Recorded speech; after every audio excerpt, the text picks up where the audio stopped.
Hello and welcome to episode 99 of the Talk Nintendo podcast.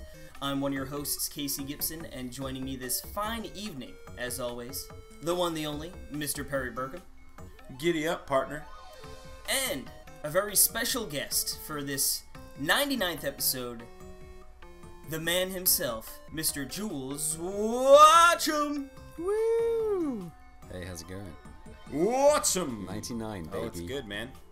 99. Yeah. It's good to be here. Thank you for Can you having me believe it? here. I can't.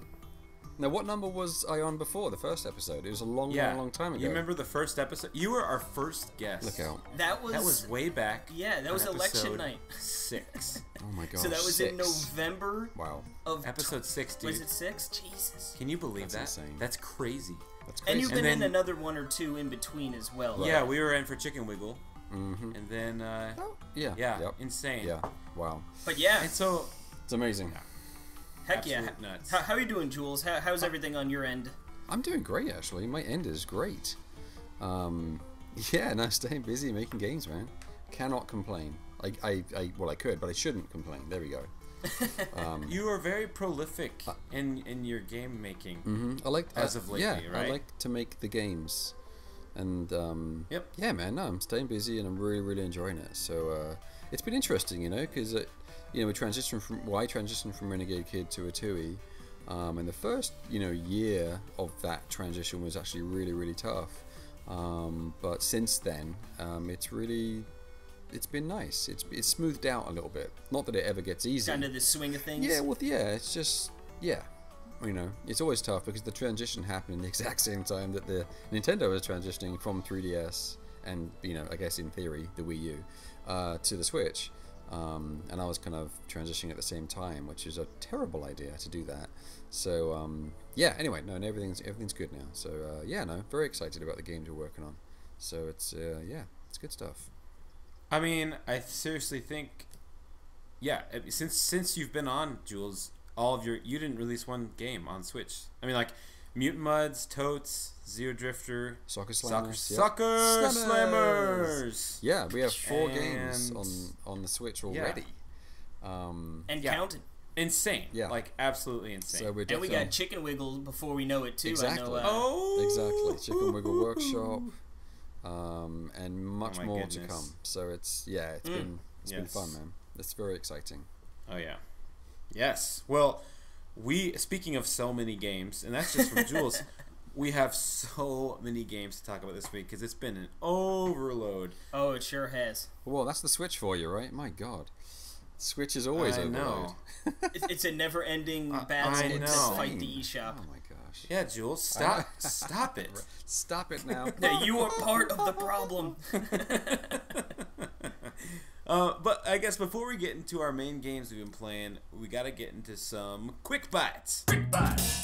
Alrighty, I've got a couple games quick here on the Quick Bites, just to sort of update from the last couple weeks. I'll start with Iconoclasts. I put a little bit more time into this game, and it's still a good game. It gets a little dialogue heavy for the kind of game it is. It's sort of a little it's a little too much dialogue, and it gets a little confusing with all the trying to sort of set I guess a lore within what's going on, and it's already sort of confusing as it is. Luckily, you can sort of skip through that relatively quick. Where actually the more complaint I have would be that they don't really give you a good indication on the map where to go sometimes. For instance, I had to get this guy back to camp, and I just, for the life of me, could not find where this camp was. I was going around in a circle for like a half hour, and then I finally stumbled across it. And that could just be me being an idiot. But I do know, I talked to Justin Nation, and he said he played it through a little further. If not, he might have actually beat it. But I know he said that it doesn't sort of let up, that sometimes it does get a little confusing. But I guess that's sort of the nature of a Metroidvania at points in time. And I guess that's sort of why that's not my favorite genre of all. It is. Are we I allowed? hate getting lost. Are we allowed to have a conversation about this, or is it just kind of you going through your Yeah, list? if you want to... Oh, absolutely. If you've been playing, I'd love to hear about it. Nope, don't talk. Okay. Zip. Yeah, you're part of the problem. Right. No, it's interesting you mentioned that, and I think that is it's a different design approach, right? I think one clear example of a Metroidvania, I guess, type of game that is really upfront about guiding you is like SteamWorld Dig 2, right? Like it always tells you where to go, like on the map, but you can actually turn that off if you want. But by default, it's on. But you can choose to turn that off if you want more of a hardcore experience.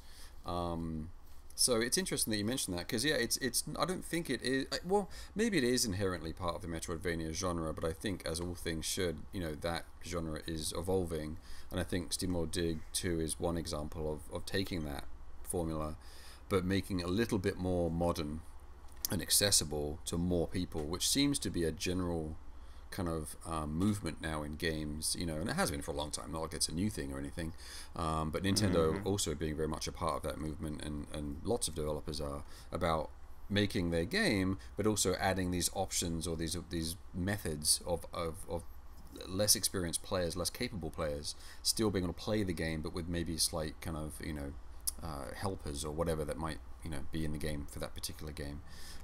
So anyway, it just made me think of that when you mentioned that, because it is a Metroidvania kind of staple, but that doesn't mean it's a good thing. It doesn't mean it shouldn't be better. Right. It shouldn't change.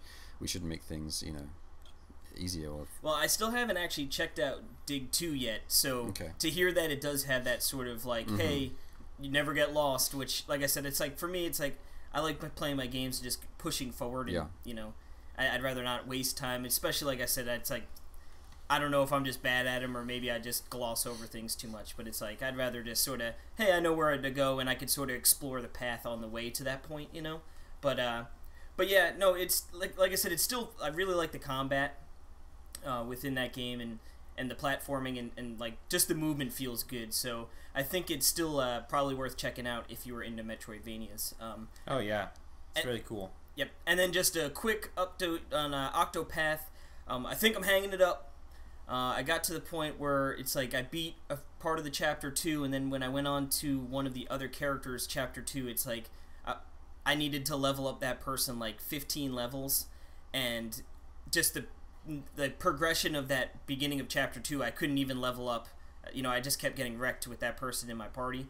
So it's like I'd have to go do a couple hours or like an hour or two of grinding probably before starting that chapter, then probably getting to that chapter's boss and having to grind again. So it's like it seems like Octopath is just a lot of grinding, which isn't a bad thing, I guess. Like, I don't usually mind grindy games, but I think it's just there's so many other games out right now that it's like I already put like, I think it was like 16 or 17 hours into Octopath. It's like I think I've had enough for now, and I'm happily I'm happily moving on. I've got Dead Cells, which I'll talk about that next week. But, So Jools, Casey is our resident RPG crazy person. He loves his RPGs. Yeah.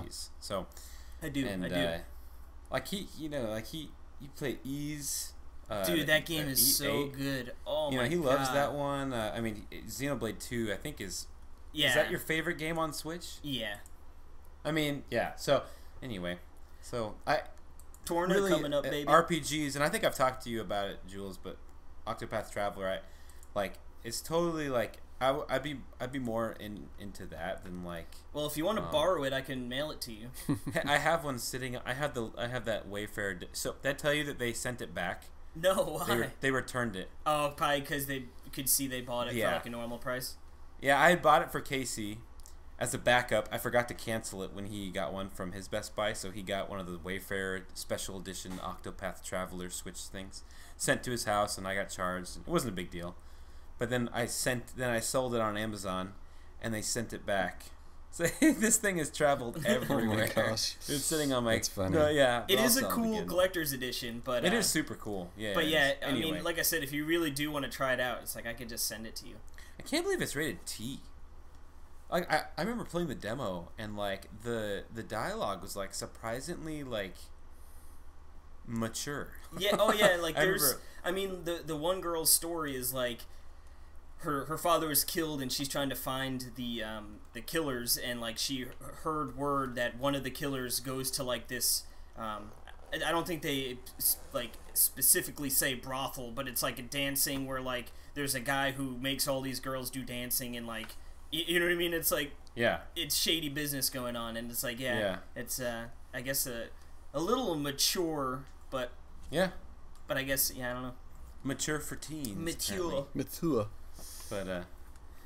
But it's mature. Yeah, so I'm putting down Octopath in favor of the onslaught of games. I'm taking the field in this one. I know. And this is just these are just our quick bites. So let's get into our main games dish, baby. The main dish. So those are appetizers now. Our good friends over at Team 17 sent Jools and I some codes for Overcooked 2.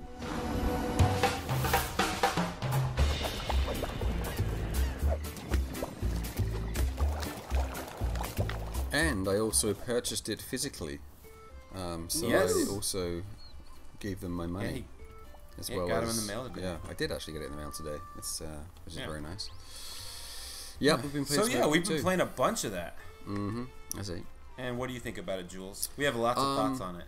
We do have lots of thoughts on it. I mean, starting with the good, it's it's great. You know, I mean, the concept of cooking and the way they've executed it is really it has a lot of great things going on about it for sure. I really enjoyed. You know, the interface is great. In the top corner, you see what what the order is and what the ingredients of that order should be. And it's fairly simple to be like, great, where do I get that from? I would go over there, and whether it be seaweed that you get from somewhere, but then you have to find a plate to put the seaweed on, and then you grab the rice, and I have to cook the rice. Okay, so I put it in the pot, and I have to wait for the rice to actually cook. Don't let it overcook. Grab it, put that on the plate, and then have to chop some fish or whatever, and then shove that on there, and then you're good to go, and you can serve it. And that's a relatively simple version of what you can do. And obviously the game gets more and more complex on throwing barriers and things in your way. So I think at its core, it's really, really good. There are other things that were not as good, but I think at its core, it's a really solid experience. It's super cute. Yeah, it is. Super cute little characters, super cute little stages. Did either of you, I know Perry didn't play the first one. Did you play the first one, Jools? I didn't. I actually ordered it. I ordered both the first one and the second one. I haven't actually had a chance to play the second one. The first one yet. I just wanted to play the second one online. But that's one of the things, right? Is like I don't understand what the first game could be. Yeah, the fact that this is a sequel is kind of surprising because this feels like a first release that has lots of room for improvement. So I can't even imagine what the first game is. If this is the sequel. I wonder if this is more just like more of the same. Like, hey, everyone really loved Overcooked. Let's just give them more, and more like crazy situations. Yeah, maybe online was their big focus. Let's just mix it up. Because that was one of those things I know with the first one. I was like, man, I wish it was online because I'd be like, Perry, you need to get this game because it'd be perfect, So that was a big selling point with 2. And that's what happened with this, is like, it was exactly that. It's like, heck yeah, we can play online. So, like, sweet. Jools and I were playing, and it, the online... It functions. Works. Yeah. It's not great. It is quite tough to get around. Yeah. Well, I mean, do you want to mean, like lag? Or? I mean, you can... No, you go for it, Jools. You sure? I don't know all the Overcooked 2 no, because... But, no. Don't worry, the people hear enough from Perry every week. It's that's what's so tricky about it. It's such a solid game. It's got such solid ingredients. But but the online does not present it in the best light. Because you jump on there. My first experience with the game was online. So we're like, yeah, great, Overcooked 2, it's online, sweet. I'm jumping in there for the first time. Was that your first time as well, Perry? No, you'd played some of the arcade mode, mode. I had played with Mitchell, our reviewer. Yeah. That's right. So I had some. So I was jumping in for the first time, didn't know what I was doing, and because it's available, there's nothing's blocking me from playing that mode, so there's nothing to suggest that it's they didn't Splatoon to it. They didn't exactly, or even give me a warning that hey, you need to actually know what the hell you're doing if you're going to go into this mode. But clearly, you do need to know what the hell you're doing to go into that mode because it randomly throws the levels at you. So it could be level 1-1, it could be a level freaking 5-6. It could be anything.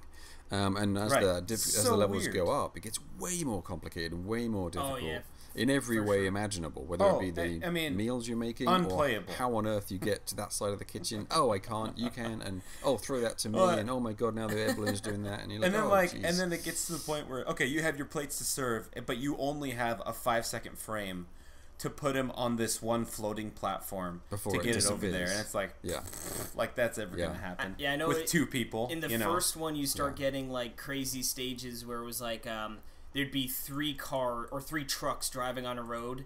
So like think on the one side you've got 2 trucks like almost like bumpers kissing, and then you've got one truck that just moves like in a sort of a triangle pattern like between the 2. So it's like you get separated, and then it's like, oh god, I need to make sure I have the right ingredients on that truck before it pulls away. Otherwise, we won't have buns for these hamburgers. We need the buns, people. Yes, here are the buns. There's a couple behind you. Yeah. Yep. Ooh, I'm sitting on them now. Yeah, warm toasty buns. Yeah, so that was a bummer. It would have been nice to be like, you know what, I want to play easy mode. I want just the easy levels, or just let me select the levels, or whatever, just to make it an easier way of experiencing it. And the other thing that's tricky is that we were just sometimes playing just 2 people, but some of those levels are clearly a nightmare with anything less than 3 or 4 people. 2 people, it's just almost impossible, and that's kind of a bummer. Like, why are we even playing those levels if they can't be played and enjoyed the way they should be designed? So with this type of game, especially considering it's a sequel, they should design a slew of levels that can be played as two players, and some that can play 3 or 4 players. So then it's really the accessible. most obvious thing. It is. I mean, it's like why wouldn't they just make 2-player levels? I mean, and 3-player levels that they could have been specifically designed. So it seems like really lazy. It's almost very odd. And it's weird. Very, very. The whole time I was playing, I was like, this just seems primed for a 2.0 update for this game, which is funny. That it's Overcooked 2, but it's like there's 2 different kinds of online modes, but you can't access them at any time. You got to back out to the home screen. And then we learned, like, after playing for like a week, that you can actually play the story mode together online, which was awesome. Oh, that was amazing. That makes really. I was going to say that'd be perfect, because so cool. then you can sort of work together and as you. There's a reason why you're playing, and we're going through a story, but we got into World 2, we quickly hit a wall barrier where it's like, okay, we can't, like, we literally can't get 1 star on this level. We need to play it, basically, and you can't go past. I remember in the first one, there's like, it really ramps up once you get like the first world. You're like, all right, I feel like I could get pretty good at this game, and all of a sudden they're like, all right, now do everything you were doing now with all these crazy gimmicks thrown in, and you're like, oh. Yeah, I know, and I get the fun idea, and it's like, if you have, like, if us 3 played together, and someone, if there had 4 people that knew what they were doing, I think it'd be a blast. It'd probably be really, really fun. Yeah. Like if you had 4 people in local co-op. Yeah. Like that would probably be the best, I think that would be the best. I mean, we had some. Well, I guess that's another thing. It doesn't have voice chat. Obviously, we were chatting, because we had Skype and stuff, but it doesn't have voice chat, so I can't even imagine playing that online without being able to talk to each other. Oh my god, it'd be a nightmare. Really tough. Do they have emotes at least? Cooking. It has emotes. Okay, alright. I'm cooking. What game but was they're not it? very easy to use, though. Yeah. It was Payday 2, remember, Perry? There's like no emotes, no nothing. It was just like, dude, Payday 2, man. Good luck. What a bad...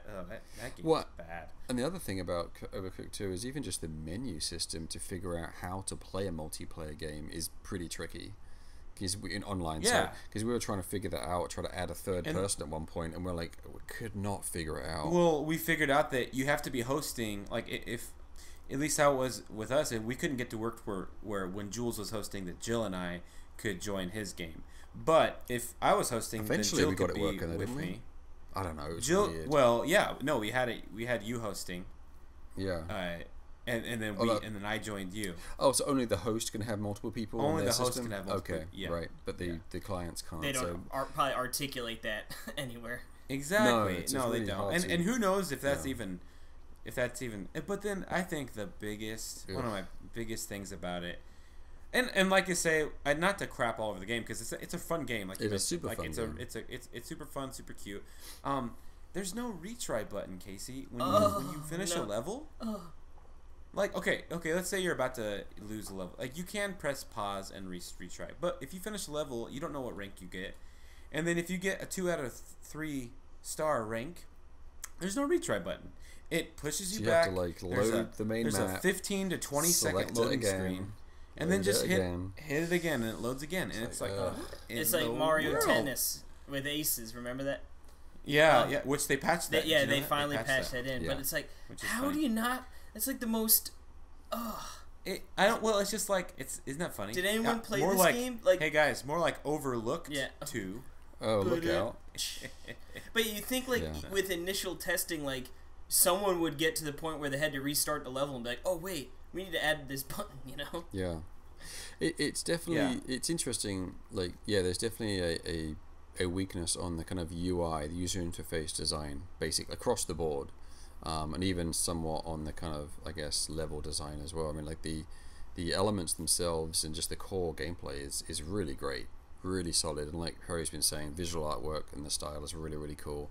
But how they're using those elements is really just lets it all down. It's a real bummer because you can see the magic is there and you want to experience it, but they're just not laying it out for you to allow you to do it. And it's like, oh man, that's exactly what you'd expect from a sequel. I mean, that's literally the point of making a sequel. Online is fantastic, so that shouldn't downplay that. Online's not easy to do, and it's awesome they added that. But they should have also stepped up the main game to really take advantage of what the awesome that they already made, and they didn't, unfortunately. So it's a real bummer. And I'd be interested to, I'd be surprised if they didn't have a big update in the works. It'd be kind of weird, but it seems to be selling quite well. So, the anticipation for it's not even out yet. That's right. So the anticipation for it came out today. Oh, did it? Oh, it did. Okay, cool. Yeah, you got it. Right, I didn't know if it digitally, if it came out today, or if that's Thursday. Oh, I think it did. Yeah. You got it. Well, no, I've got the physical. I just didn't know if it's the same time as digital. Sometimes they're not in sync. You know? Yeah, physical gets delayed.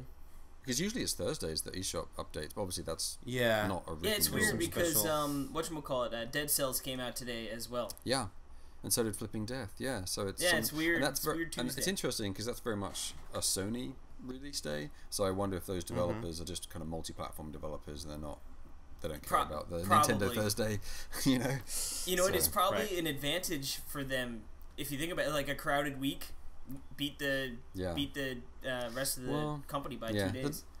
Well, it's a double-edged sword because some people don't even know it exists, you know, because they're not going to the eShop until it's Thursday. You think about it, it's like I'm going to go to Thursday on the eShop every week, and it's already going to be at the bottom. Yep. Yeah, it's true. Yeah, Fridays seem to be a good way to release because then you get that would be the best day. A lot of people are doing that technique.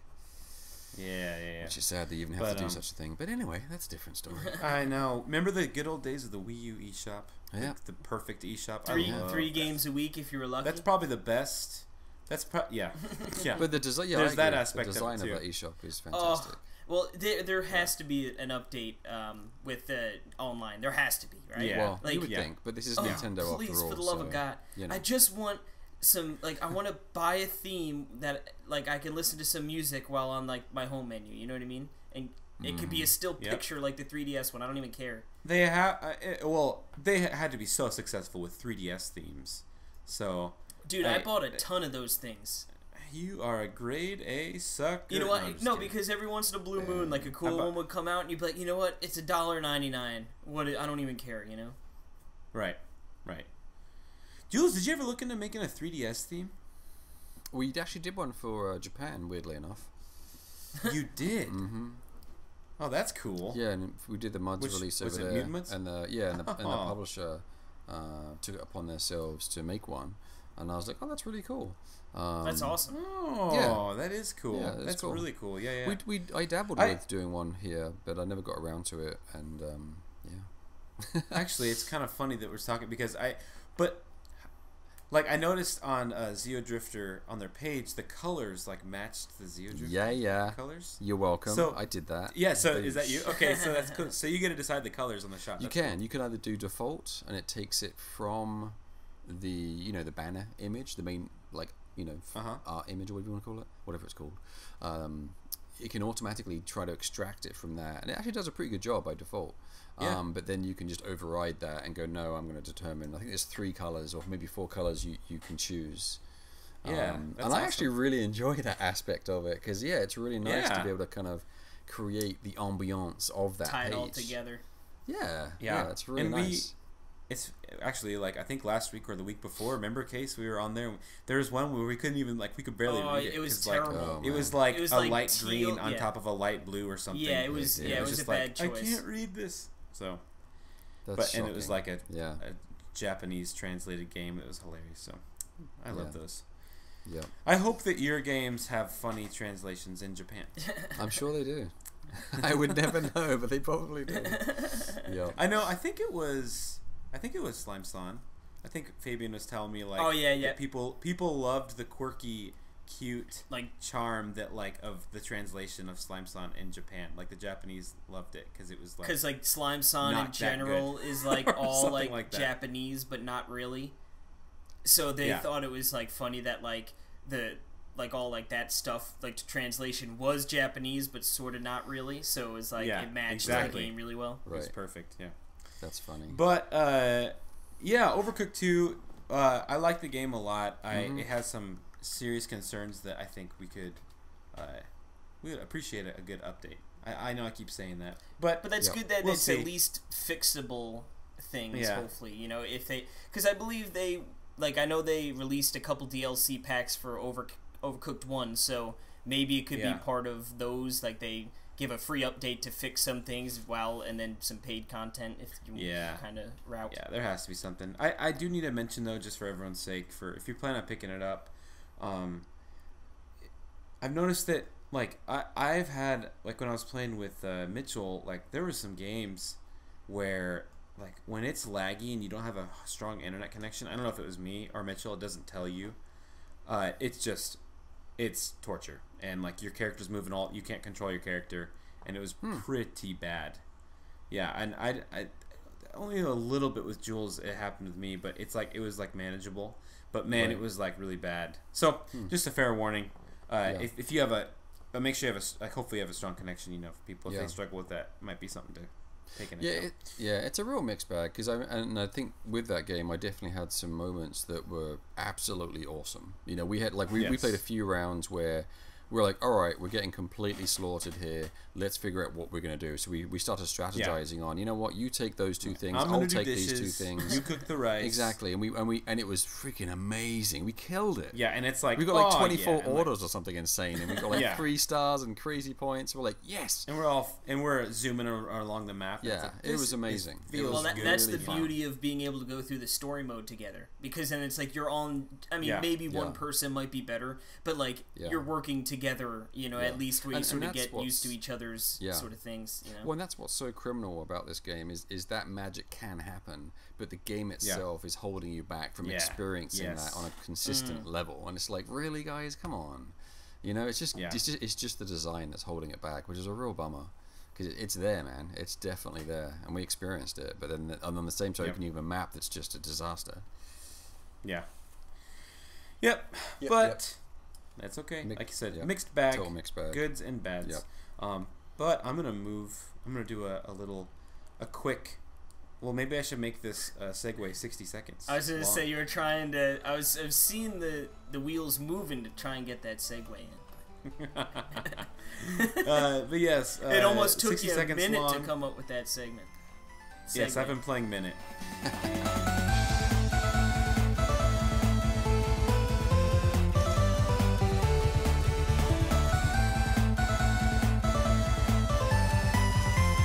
I have as well, actually. Yes, and Jools has played this too. I have played that, but not on the Switch. That's correct. On the Vita. The Vita or the PC, I'm not sure. One of the 2, yeah. Oh, okay. Oh, yep. Okay. Mm-hmm.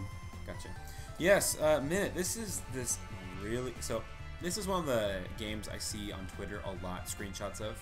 I've always been really impressed with it because this is a Zelda-like game, pixely, and it's black and white, and it's not black and white and tons of grays. It's literally black and white. Yep, 2-tone. Very cool. I mean, and amazingly, I can't really think of a lot of black and white games. like especially like in the indie scene. Pong. I'm sure there are a billion. Yeah, Pong. Boom. But yeah, this is Minit, a really interesting, cool game. It's so weird, right? Very very bizarre, but it's really unique. Yeah. So the concept is you're playing 60 seconds at a time, and you will die in a minute every time. And it's like, what? Yeah, like how does that even work? Yeah, it's like, so you start the game, and you're in your little shack or whatever, and you leave in 60 seconds. Oh, I hit B, and I just died. I was like, what in the world? Like, okay. This game sucks. I put it away, and I didn't play it anymore. No, I kept going, and you were just walking around, and then suddenly you find a sword, like another Zelda game. And I'm sure there's some sort of reference to Zelda 2 that they say. But now you can, then you walk up into a bar, and the guy's like, get rid of the crabs. These 3 crabs, And then I died, probably, because the time was up. But then I came back, and I had the sword. So I was like, okay, so you don't just like... Then you can sort of shortcut your way to those crabs. Yeah, now go to the crabs. Oh, okay, boom, something unlocks. And you keep going. And I one of the ingenious things about this game, I love how they use the time in all of the gameplay. So, like, for instance, there's a lighthouse, and you have to get up. No, you have to walk up the lighthouse, and it's a long way. Or no, sorry, I'm thinking of the guy outside. There's like an old man that talks super slow. Oh, I know. Oh yeah. And you're just like, you're so wasting funny. my turn. Like, I'm gonna die. And you're like, come on, man! Don't you know I'm gonna die in 10 seconds? Yeah, that's funny. But you need him, Spit so you need to get to out. him as quick as you need to get to him as fast as possible, so that he can tell you, so you can figure out where to go. But it's funny because Um, I ran into like the secret dungeon or something, and like it's just a long maze, so it's like literally that's what I was just 2 gonna get to, screens yeah. wide, and like the first time I did it, I was like, I feel like I was sort of close. I know I didn't optimize that like perfectly. Let me try again. And I did like 3 times till I finally and I was me like, too. nope, there's no way I can do this. You gotta get the Yeah, boots and then or the sneakers. I was just saying the first thing right after I do that, you find the guy who's like, bring me those 7 coins. Give you a little, some Pegasus boots. Yeah. So, I love it. I dug it from the beginning, because what I realized is it's this fast-paced game that really feels like a new indie game, but it harkens back to the old 2D Zelda exploring roots that I felt the same. Like, I don't know where to go, and I'm searching, and I'm going through these screens, and I'm exploring, and I miss that, right? I love that feeling of exploring, and honestly, it's like because everything's so open, and so it's not like super crazy crafted, where it's really easy to remember each place each block of land that you've been in. So it has this thing, and there's a desert, and you're trying to search, and there's wacky things, and it just hit me that it actually felt like a Zelda game, which is really cool. Even the soundtrack is actually really good too. Well, I was gonna say, what's nice about only having a minute, it's like wherever your destination is your next destination, it's within a minute. You know what I mean? So it's like even if you need to search all 4 directions, you know what I mean? And it's never going to take you more than a minute to realize okay, that is not the way. Clearly I've exhausted that area, So it's sort of nice. It's pretty ingenious. Because even though it can be, sometimes that can get frustrating where you're like, I don't know where to go. Like I said, I feel like the next destination is really never too far away, because it's literally cannot be that far away. Well, and you know what? What does this sound like? A certain Zelda game that sounds exactly like, and that's Majora's Mask.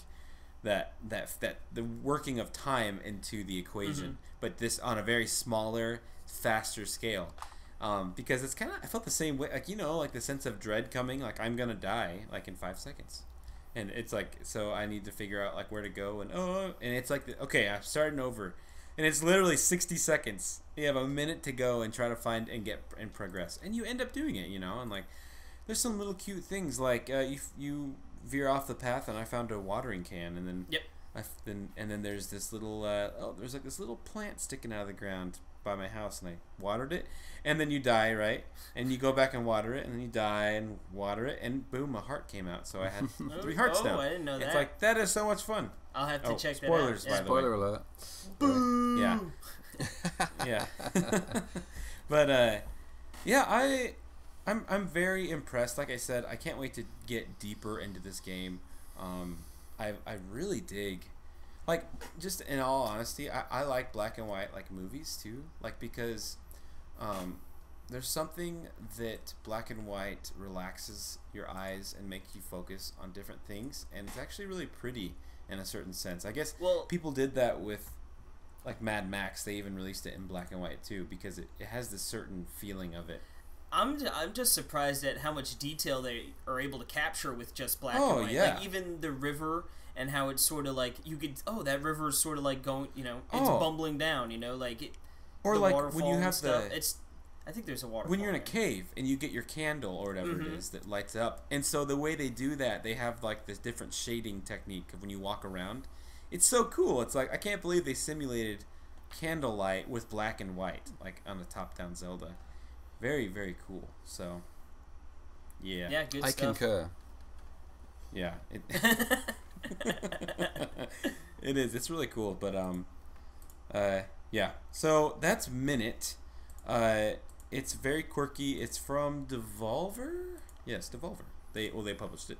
And I think it was kind of a quick, everyone was asking for it, and then it just, boom, it's coming, and they released it. So, and we are gonna be doing some stuff,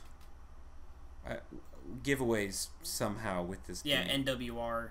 I don't know if it's public yet, so shh. But yeah, so be on the lookout for that. But yeah, it's secret, but it's really cool, very worth your time, very cool. So, like I said, just a really interesting concept. Yeah, absolutely. But speaking of interesting concepts. I don't know if you're going to find a super interesting concept with this next one, but yeah, I've been playing... Yeah, tell me about this game. SubaraCity.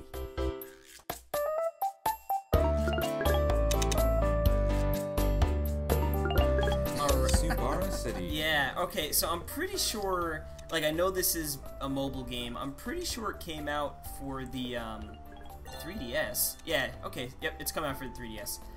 It's just a really simple puzzle game. So, essentially, you are going to be building up your little city here, and you do that by, like, essentially, it's a grid of 5 by 6, I think.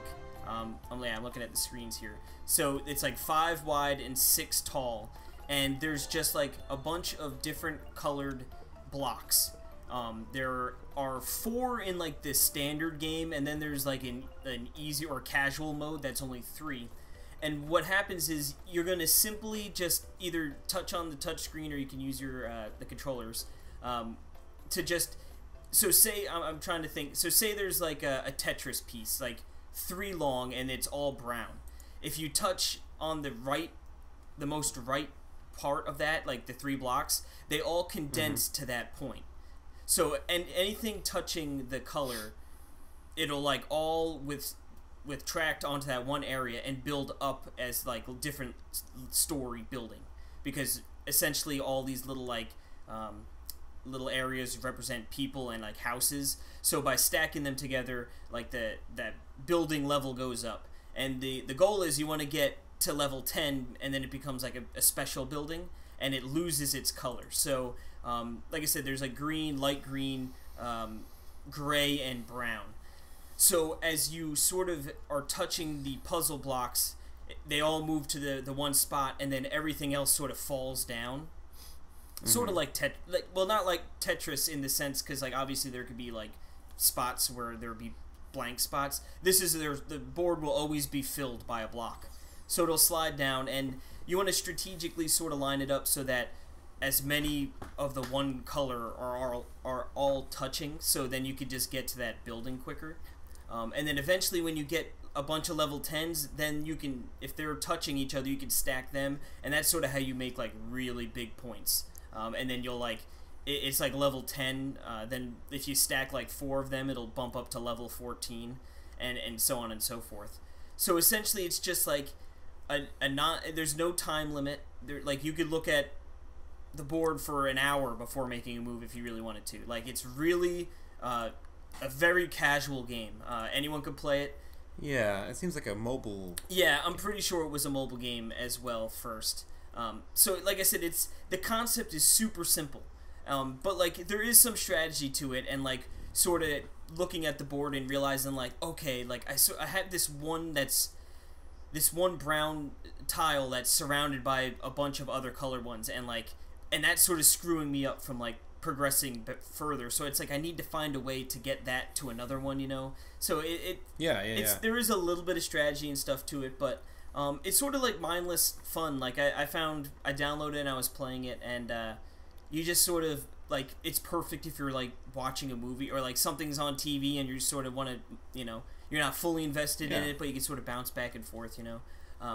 I found it is on the App Store too. Yeah, I found the casual to be more fun, just because it was easier to stack big buildings up and score higher points, obviously with one less color, you know. But yeah, like I said, it's got those 2 modes, and then that's really it. There's not much more to it. There's no extra modes. I guess I should say there is a delete tile. Like as you progress your city and like you get more points, you get mayor tokens, which will delete a box. So you know, if one's in the way and you just want to get rid of it, you just delete that bad boy out. But yeah, like I said, really a very simple puzzle game, but strangely was more fun than I thought it was going to be. Yeah, I got that on the 3DS when it came out last year. Oh. Yeah, I felt it was. Yeah, I knew that came out. Quite fun. I knew we covered it on the eShop Roundup. It works really well on the 3DS. It's because of the touchscreen and stuff. It's nice. Yeah, with this Switch, I mean, obviously you don't have the nice stylus, but you can also use touchscreen on the Switch. Mm-hmm. But yeah, not a bad little game. Like I said, I wasn't anticipating it being too much. I was like, oh, a little puzzle game, let's see what it is. But like I said, there is a charm to how casual it can be, you know, that literally anyone can pick it up and sort of, you know, within a game or two grasp the concept of what's going on, and then, you know, obviously there are going to be people who are able to sort of push it further than others, but yeah. Interestingly, for those that are money conscious, you can the 3DS version is $1.01 cheaper than the Switch version. Curious. The Jimmy price of $5 on the Switch, though. Yep. Yeah. Well, hey, Jules, do you know why I did that, right? They wanted to get the people their My Nintendo points. Is that what it is? Someone actually told us that.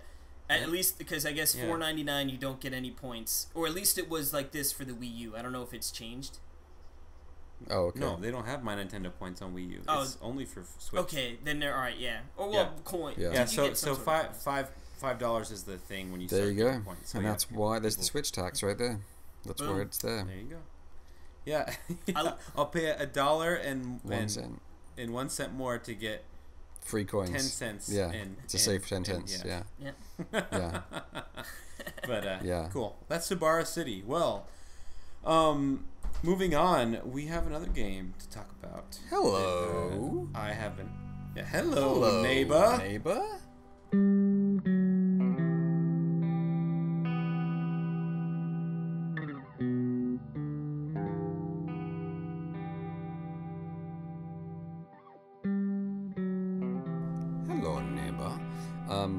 Yeah, so I went in completely blind on this game, which is always fun to do that. Hey, so did I. So Jules, okay, so yes, let me preface this. So, yeah, during PAX this year, PAX East, we were met with. This is a Team 17. No, Tiny Build. Excuse me. I always mess those two. I always get Team 17, Tiny Build, Devolver. I always throw those three. We met with them. Super sweet, nice gal that was showing us. But we crowded, busy, and we had to get capture. We had to get capture footage. So the only way we could do that, we had to go behind everything and check out. So I had to crank my neck up to look at the because they only had at their setup. You know, Really remember like back comfortable. in the old days at like Target when like they'd have the TVs like sets like up like so you had to crank your neck up to watch it. Yeah, They had that kind really of thing high. going on. Anyway, I had no idea what this game was, and there was no volume. it dropped me in, and I can't hear anything, which the game is like super Audio I mean, you gotta based, hear yeah. it. And they're like, okay, I'm like, what am I supposed to do? I'm like walking to all the other houses. She was like, "Hold in the on, I neighborhood, like, gotta answer this question. You got this, Perry." Yeah, so I'm just like walking around like doing nothing, and this is the footage. And capturing the footage of someone aimlessly wandering around a neighborhood. If you see, we might, yeah. if you want to see some mean YouTube comments, just go to that one. Oh man, Oh, yeah. Look my at this gosh. guy. He doesn't know how to play. It's Look like at I this idiot. literally What's he have doing? Is, no is this idea. guy Yeah. blind? Yeah, exactly. I think why, that yes, someone I say am. that. I am, and, Yeah. and what's wrong with that, And sir? what is your problem? But anyway, yeah. So Jules, continue. Yes, you went in so I went completely into it blind to this weird completely game. blind like you did, and I didn't have someone there to tell me how to play this game either. Yeah. And that would have been helpful actually. No, so I Yeah. mean, always nice to start off with the good. I think that's always nice. So nice visual art style, really fun, quirky concept. You know, obviously you have, as far as I can tell, there's this creepy guy in this house, and you're snooping around inside the house to try and find out what's going on. And if he catches you, he kind of like menacingly grabs you, and then suddenly you're outside the house and you start again. And that's basically it. Yeah. All right, we So- can move on. Yeah, so No, yeah. so, I mean that's the basic concept. So and you know, like the art style's nice and it's a really nice concept, but I felt the gameplay was really Rough, implemented right? really badly. I mean, there's absolutely no explanation of what you're supposed to do, what works, what button to press. And that can be Right. fine, but in this situation for this type of game, I felt like it's a real disservice to the experience where it's really you're fumbling around like, oh, I guess that button interacts with things. Oh, I have to hold that button down to pick something up. Oh, okay. Do I need to pick something up and do something with it? Yeah. What do I do when I do that? Yeah. And it's really sketchy. I mean, it Well, feels and like a real kind of amateurish kind of execution of the physics package and running and jumping and the camera and crouching, and it's all pretty I actually had trouble dodgy. I had trouble even like with grabbing things. Like you'll hit the Yeah. button to grab it and it won't grab it, and Right. like you like move a little closer, a little further, and like you finally Yeah. grab it. It's like, man, I'm glad I tried to do that twice. Right. Otherwise, Yeah. I Yeah. would have Because it's not like I have the pressure of some creepster coming up trying to grab me and kick me out the house or anything. Right, So right, glad I right, have all yeah. the time in the world to mess with Yeah. your controls. But man, Yeah. I found it exhilarating though. That's the thing. I think they got it. They still got it good where You're on the edge they of your got the seat. feeling Well, of the one thing well, that you're they sneaking nailed into a house, was, and it's like yeah, like I think creepy. the most powerful thing they pulled off was the visual and audio effects of when he's close to you, and then and the further away, the more subtle it is, the closer he is, the more extreme it is, and that feeling is Yeah. really cool. That's about it though, honestly. That was really that's the highlight for me. It's just that feeling of dread they kind of put on you. Beyond that, Right. I just felt I felt like I was playing a video game. I didn't feel like I was there, you know what I mean? I was definitely Sure. far removed, looking at it from the outside in kind of thing. I didn't feel like I was immersed. I felt like I was looking at a video game. And I was like, Yeah. and just Right. only seeing its flaws and seeing what it could have done, should have done. And it's not, I rarely, that really happens to me with games. I allow myself to really kind of get into games and take off my game designer hat and just enjoy it. But with this one, wow, I couldn't. It was just like, good lord. It was really shaky. I guess with clunky, I mean, when like a game where you're supposed to sort of be listening and, like you said, on the edge of your seat, sort of paying attention, when you sort of have to stop to think Yeah. about controls, that's never really a, Like, what do I that do? How breaks do I pretty do good. it? And yeah, because the challenge should be is how do I get past that guy? How do I find whatever I'm trying to find? The challenge shouldn't be in what can I do? What am I supposed to do? And how does this work? And Well, what? And I that shouldn't be where the challenge is.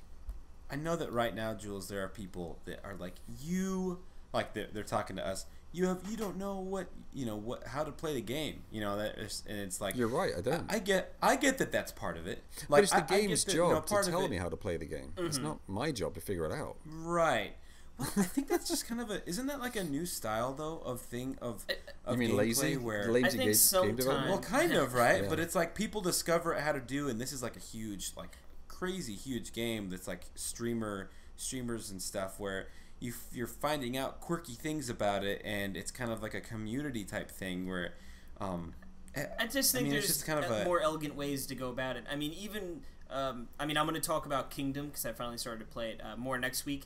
But just for instance, there it's like they don't really give you too much in the beginning, but they lay the groundwork enough that it's like they do lay the groundwork. Piece it together, like okay, like all right, well these coins are going to be how I do this, and then like you sort of go along. You're like, oh okay, this does that. Like it's very sort of right there, And that's a great example, Casey, because like that's what I was trying to say is like when I get to it, like learning what stuff does is how I connected with Kingdom and how it became one of my favorite games of all time. And so I think that happens with some people with this game. I don't know. I think the Switch version might be kind of was this bad. A PC game originally? Yep.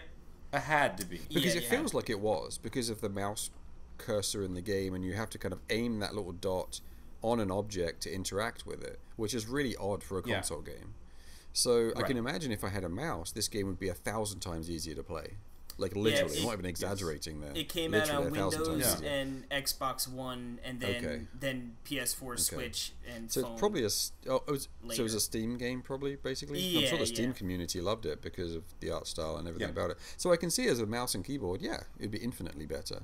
But that's not what we're playing, right? We're playing the Switch version, and the adaptation of that game to Switch was clearly unsuccessful, unfortunately.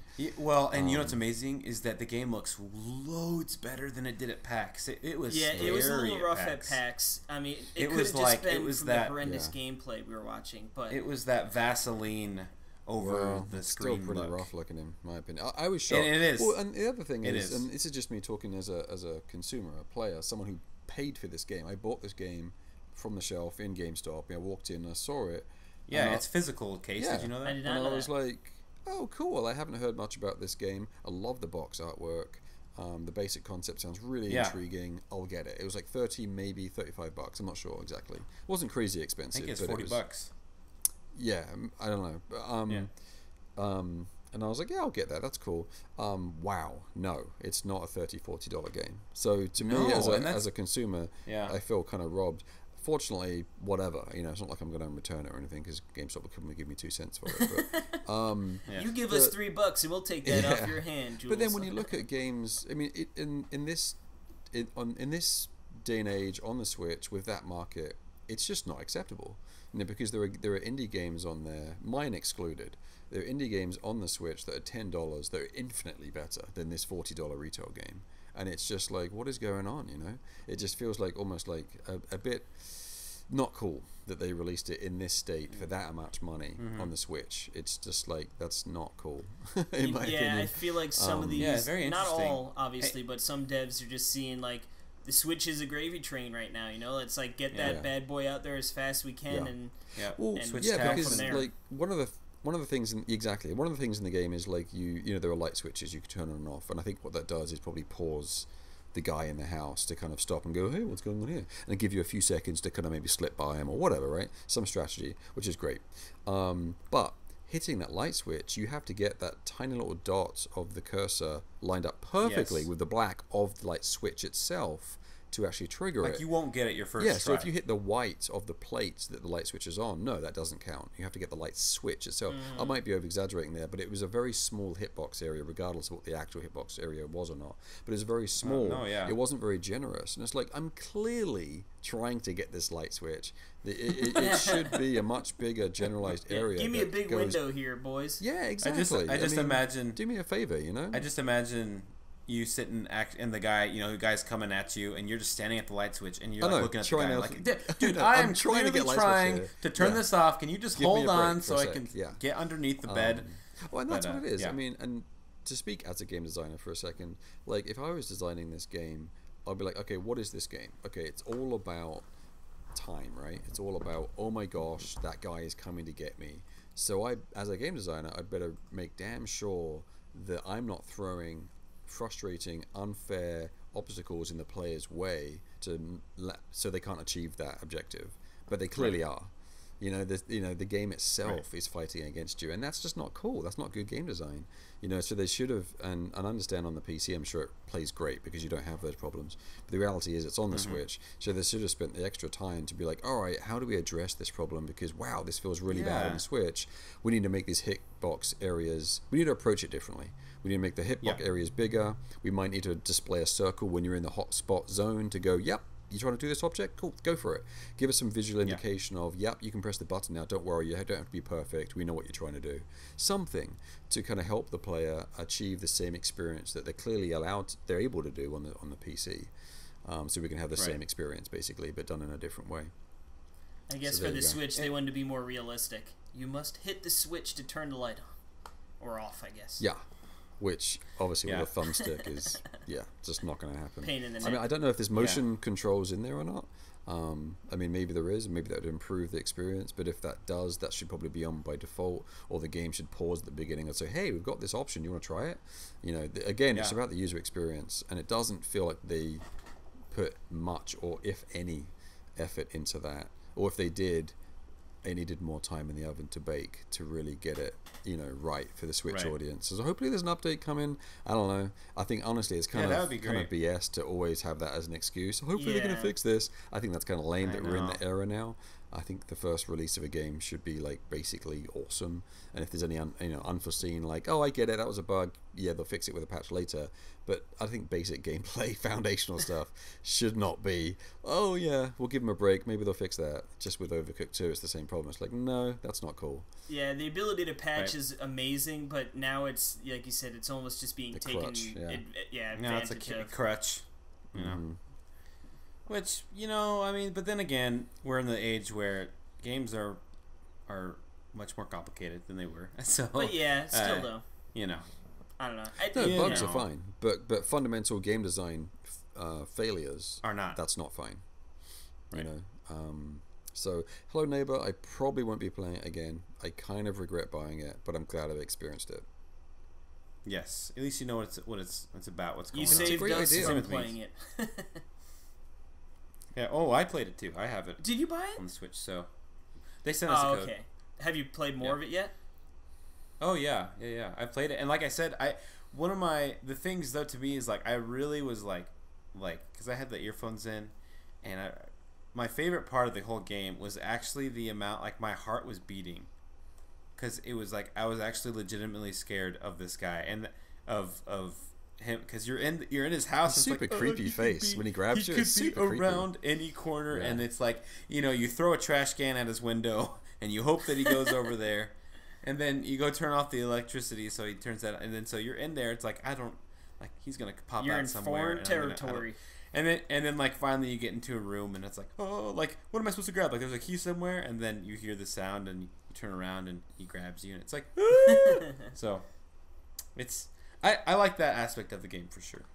So but that was Hello Neighbor, and now we're gonna say goodbye neighbor to this segment, because we're gonna take a quick break, and when we come back we're gonna round up all them eShop everyone's tags. favorite. Yeehaw!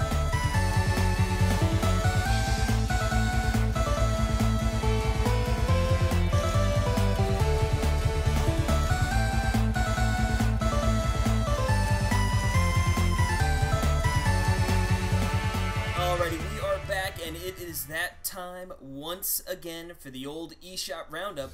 The eShop Roundup.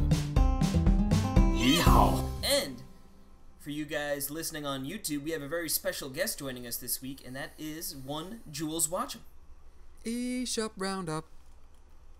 Come on, it's time to play. Woo woo! eShop Roundup. Da-da-da-da-da-da.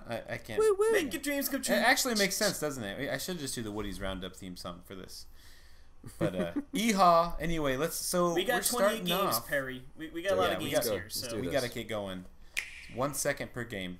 Okay, so first off, we're starting off with State of Anarchy, Master of Mayhem for $7.99. It's a bullet hell action and crazy driving game. Apparently, your town is on fire, and this is a cute little doodle game. Look at it. Yeah, I like the graphic where the screenshots look cool. And it does look like lots of bullets and craziness, and there's a Lots space of mayhem. level too. Yeah, And anarchy.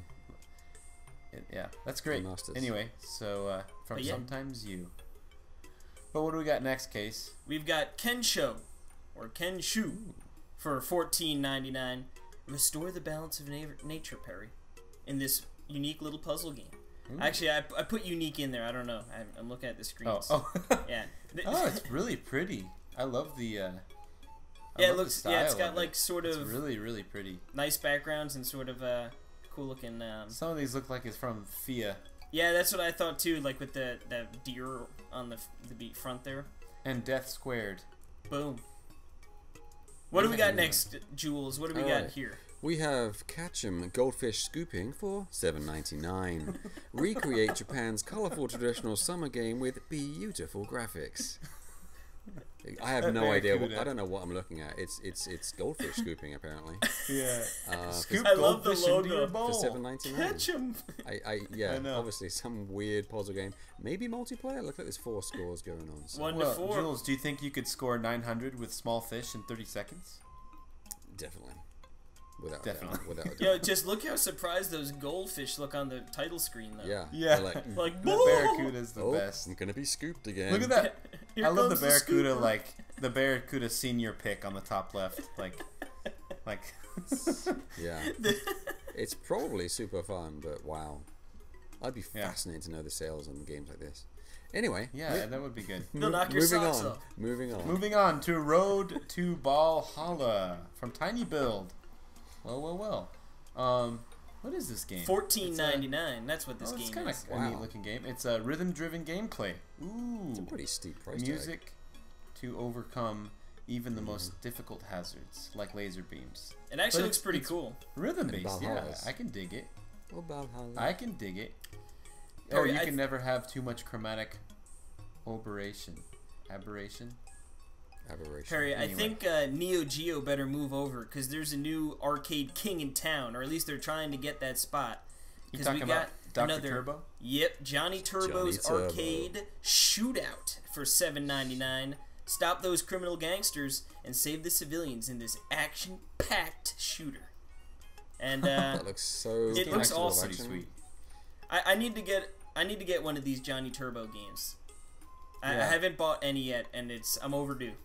I love if you so if you have the screenshots and you're clicking through, like you can do like your own animation, like You can That's- see yeah, he the gets action's shot. going down. Pew pew pew pew. Oh, I like yeah. the one where he's like falling on the ground. Yep. That's awesome. So is it just in one spot? It looks like it's in one spot. Yeah. I I think you planned this because the next game I don't even know how to pronounce it. Good job. guys. Good job. oh great.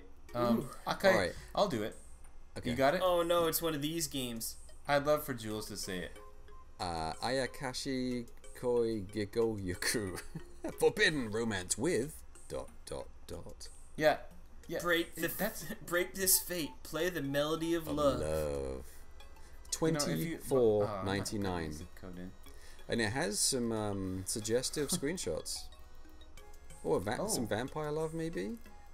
Or You someone should have with seen sharp teeth. the one we Oh, had like boy. I think it was 2 weeks ago. It was like straight up like you could like there's a bunch of the same game with like different women and I don't know. I It saw that. seemed That was so really peculiar, strange. yeah. It seemed really strange.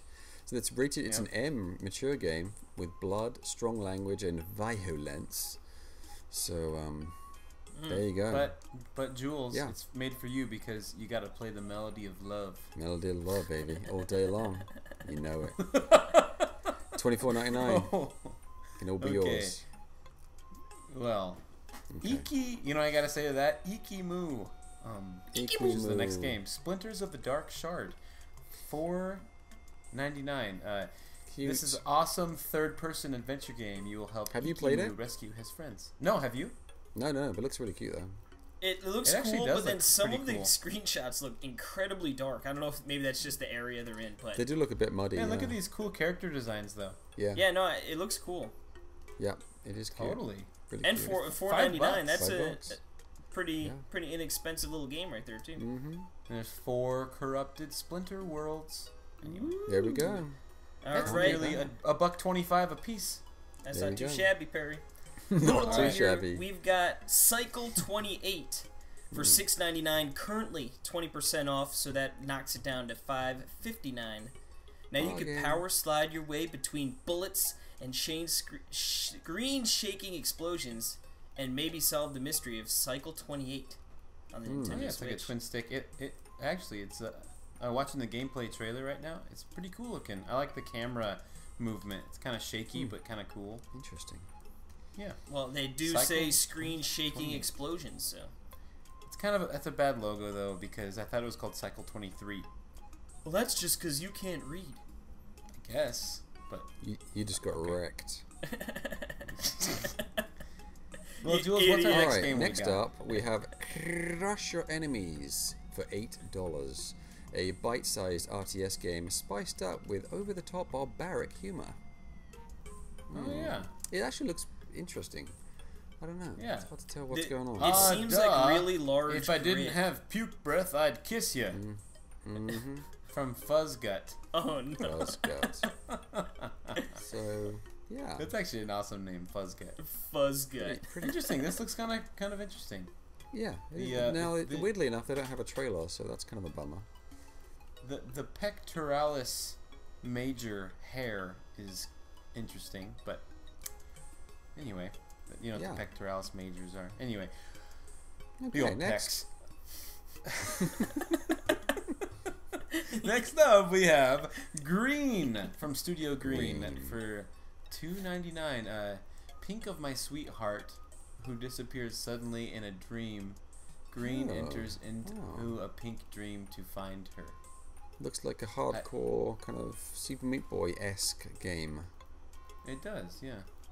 With green, a With green, green, square. lots With of just green. It actually, some of the screenshots are really pretty. And See, then- now I Yeah. do appreciate that, like, all the writing is in green against that nice black background. You Oh, know, there you go. there it ties all in. Someone, yeah, someone So, picked the right I'm colors. watching the You video can read it then. here.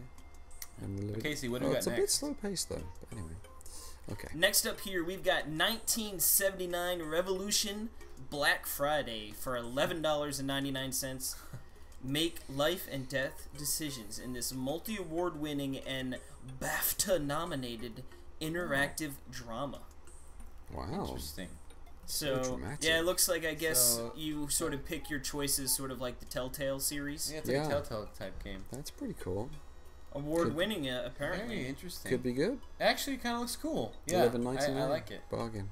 It's a very interesting cover. Based on the But- true Yeah, it's neat, stories and striking. historical events. Yeah. Yeah. Yeah, Interesting. 1979. Yeah. Boom. Cool. Okay. All right. I think I'm next up with ACA Oh, Neo yeah. Geo Prehistoric Isle 2. The modern firearms versus the ancient dinosaurs. The super realistic CG shooting game. You know what's funny? I actually did purchase this. I have played it for a few minutes. And it's pretty Yeah? darn cool. You know, it's obviously old. It looks awesome. And it's a really fun shooter. It really is. It's ridiculous. One of the more ridiculous ones on the Neo Geo. But it's super fun if you like arcade shooters. And what's neat is it actually offers a few different versions of it, kind of like Donkey Kong does, for example, where you can play the Japanese version or the US version or whatever. And there are some slight differences between it. So it's how much? I Awesome. don't know how much it is because I've purchased it, but I think it was $7.99. Yes. Yep, And the they're old, always- the that's old the Neo hamster Geo price. price. it's quite neat. Yep. Anyway, so there you go. Prehistoric Isle 2. Yeah, that actually looks pretty cool. Totally. Well, thank you. Thank you for that Yeah. very nice summed up That was description, he Jules. threw a little quick bite in the old eShop Roundup. Yeah, that's right. always trying to provide, Pushing the good envelope. service, good service. Yeah, envelope pusher, that's me. All right, next Flat up here. Heroes Yep, Perry beat me is to our it. next one. Sorry. Ooh, look at these. This is kind of a fun color scheme. For $9.99, also has a downloadable demo, which is cool. Dodge, jump, and dash your way through hundreds of terrifying geometric levels. Too tough? Bring your friends. this is the third kind of simplistic abstract art style game that we've talked about today. It's interesting. There's a lot, very much that mobile kind of look to it, you know, which is either good or bad depending on who you are. And the gameplay sort of looks like, I wonder if it would play similar to Just Shapes and Beats, how you're sort of dashing around and like avoiding things. Yeah. Is it just me, or like when I see that and I see the other two games that look similar to that we've looked at today, they look the same to me. It's hard for me to discern what the difference is between them. Maybe that's just me, but it's difficult. Yeah, I guess just looking at still screens, you know, like we don't get to see exactly the magic, the movement of what's going on. Yeah, exactly. But apparently cooperative will make it easier, so that's kind of a cool thing. Hey, we talked about a co-op game that gets easier with more people today, which we'll talk about in a little bit because it's coming up. But we have another game here called Not a Hero, Super Snazzy Edition, for $12.99, and this is from Devolver. Yep.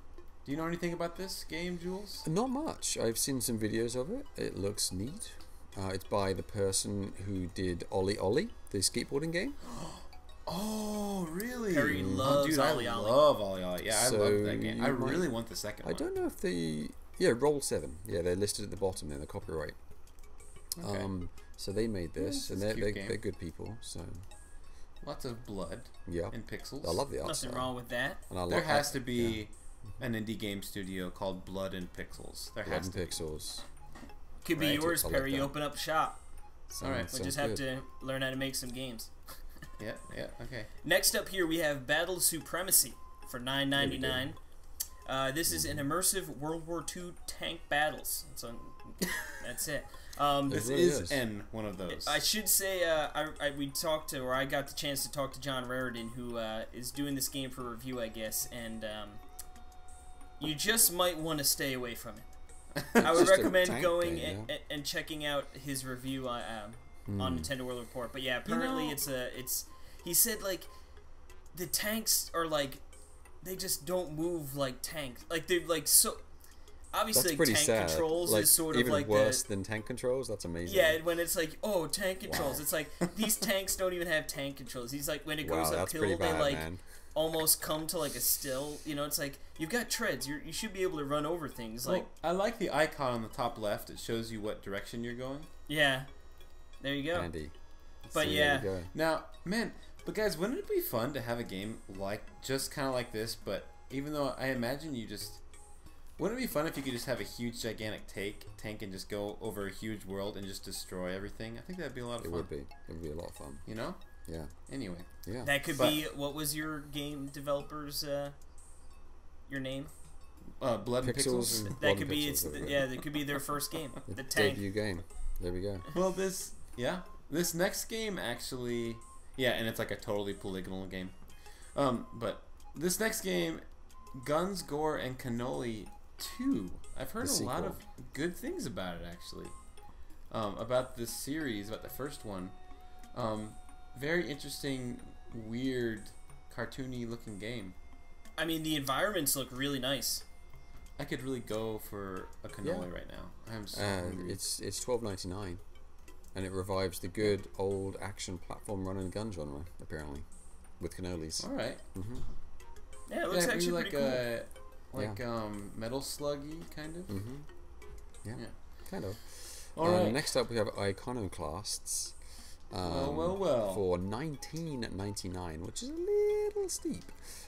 Join renegade mechanic Robin and uncover the secrets of a dying planet. Explore a big world filled with intricate puzzles, interesting characters, and menacing bosses in a beautiful platform adventure that tells a personal story about faith, purpose, and the challenge of helping people.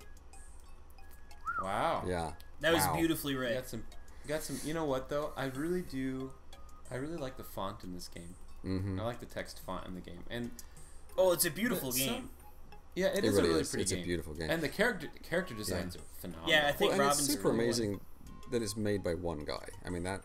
Oh my goodness! Absolutely incredible. Yeah, No, I mean. Oh my goodness. Konjac. Yeah, so Bitfrost is that? No, Bitfrost is just the publisher. Konjac Gotcha. is the developer. Gotcha. I don't know how you pronounce his name. It's I don't know if it's Joachim or Joachim. I don't know, Sandberg. I don't know how you pronounce his first name. He's Gotcha. somewhere in the Netherlands, I believe. I'm probably getting that wrong. Right. But anyway, somewhere in that part of the world, and very talented guy. Cool game. Yeah, super good game. Anyway, Very worth cool. checking out. Next up here, Absolutely. we've got Picross S2. Oh yeah. Switch 2, right? They just use that. Yeah, they did. Yep. Yeah, $8.99. Perry talked about this the other day. It's more Picross. Yep. Check out my review at NintendoWorldReport.com. Boom. Yeah. Oh, this next game. That's Oh, all yeah. you, Perry. It's all you. Okay, Salt Do it. and Take it away. Sanctuary, $17.99. This is a game that I've heard much about. I've heard it literally almost is the Dark Souls of 2D. Yeah, I know. 2D Dark Souls. It's such a cop out, but like I really think that like it's a tough as nails game from what I understand. And this has been a game. It was just one that when I saw it was coming out for Vita, I was like, oh my god, that game looks freaking incredible, you know. And I think that was after I sold my Vita, so I was like, that's got like. And then once the Switch became like, you know, the indie magnet, I was like, they got to bring Salt and Sanctuary over at some point, and luckily Yep, they there it finally is. did.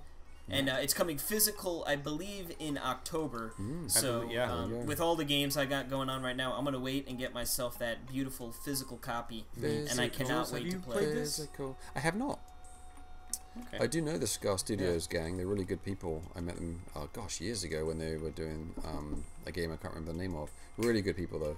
So Yeah. I'll have to check it out. This is a really cool, unique art style too. I like the monster design there. That spiky Yeah, it's a good looking game. shadow monster thing. Pretty cool.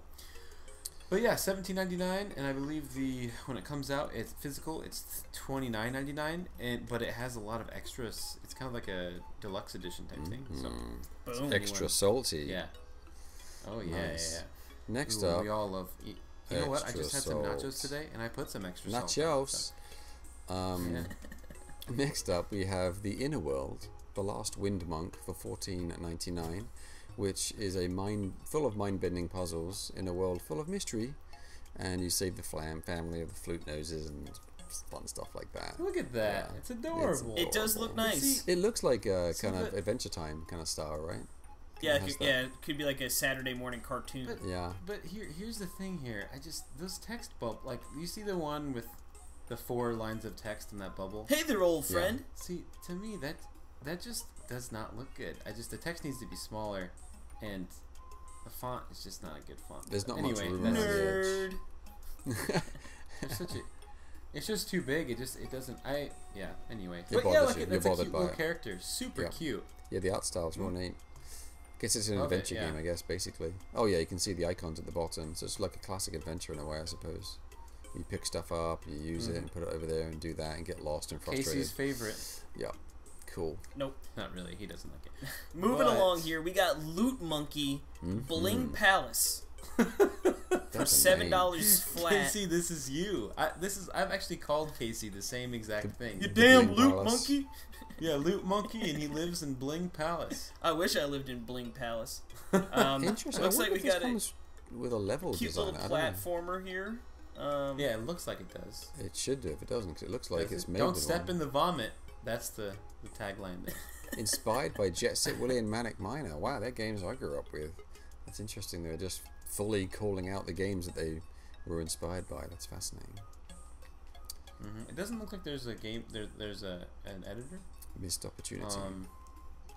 Yeah, but there's something. Yeah, there's harder modes and stuff. But yep. Anyway, we can keep going on. $7 for that puppy. Yep. I think you're up now, Perry. I think it's you, baby. It's all Okay. about you. In Between is our next game here. The Sheets. Oh my goodness. Let's see. Hold on. I think Head Up released at least three games this week. Yeah, they did. I think Toby is this. Toby, next The Inner one's- World, In Between. Yeah, we got 3 games. Super from Head Up. Blackjack as well. Battle 2. Anyway, In Between is $11.99, and it's an atmospheric platformer where you solve mind-bending puzzles by manipulating your surroundings and gravity itself. Wow. Ooh, I love me a good gravity It's a mind bender right there. changing experience, which And once again, look at these cool art styles. Yeah. They're so cool. They're so fun. That's the best thing about doing the eShop Roundup. Is just seeing all the different art styles from all these games. eShop Roundup. Totally. Next Yeah, up, absolutely. we have Toby, The Secret Mine for $11.99. A peaceful way of life in a small village in the mountains was thrown into disorder. Someone has kidnapped most of its residents, and I think you probably have to go and get them. So it looks nice. It has that silhouette like kind of Limbo. art style. Yeah, it looks like Limbo. Looks like Limbo. With really colourful backgrounds. But yes, very much that I swear we've seen this game before. that Limbo kind of look. I think this came out on Wii U. Oh, really? Casey, I'm pretty sure this did. Did I it? think. Interesting. Yeah, you should look that up. I'm pretty sure it did because I know we've talked about this game before. I know we have. I was gonna say I don't know if it rings a bell, but Or I don't maybe know. I saw. Yeah, a no, press there you release for go. this a long time. Toby the Secret Mine for the Wii U. There we Oh go. yeah. You could pick that up for $9.99 Perry called it. on the Wii Perry U if you're called trying it. to save a couple coins. Boosh. Look, Jules, you can play it on. You can treat yourself to a better Wii U eShop game. and save $2. There we You go. buy yourself a Pepsi Cola with that $2. You bet I No. will. Oh, Jules, Yeah, Pepsi or Coke? Coke. Yeah. That's alright. We'll edit that part out.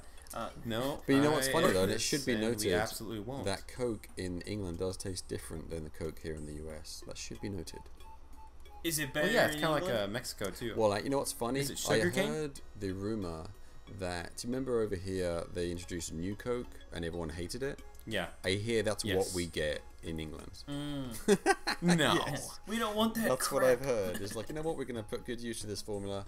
The Brits won't know any different. Here you go. Here's your damn Coke and you'll like it.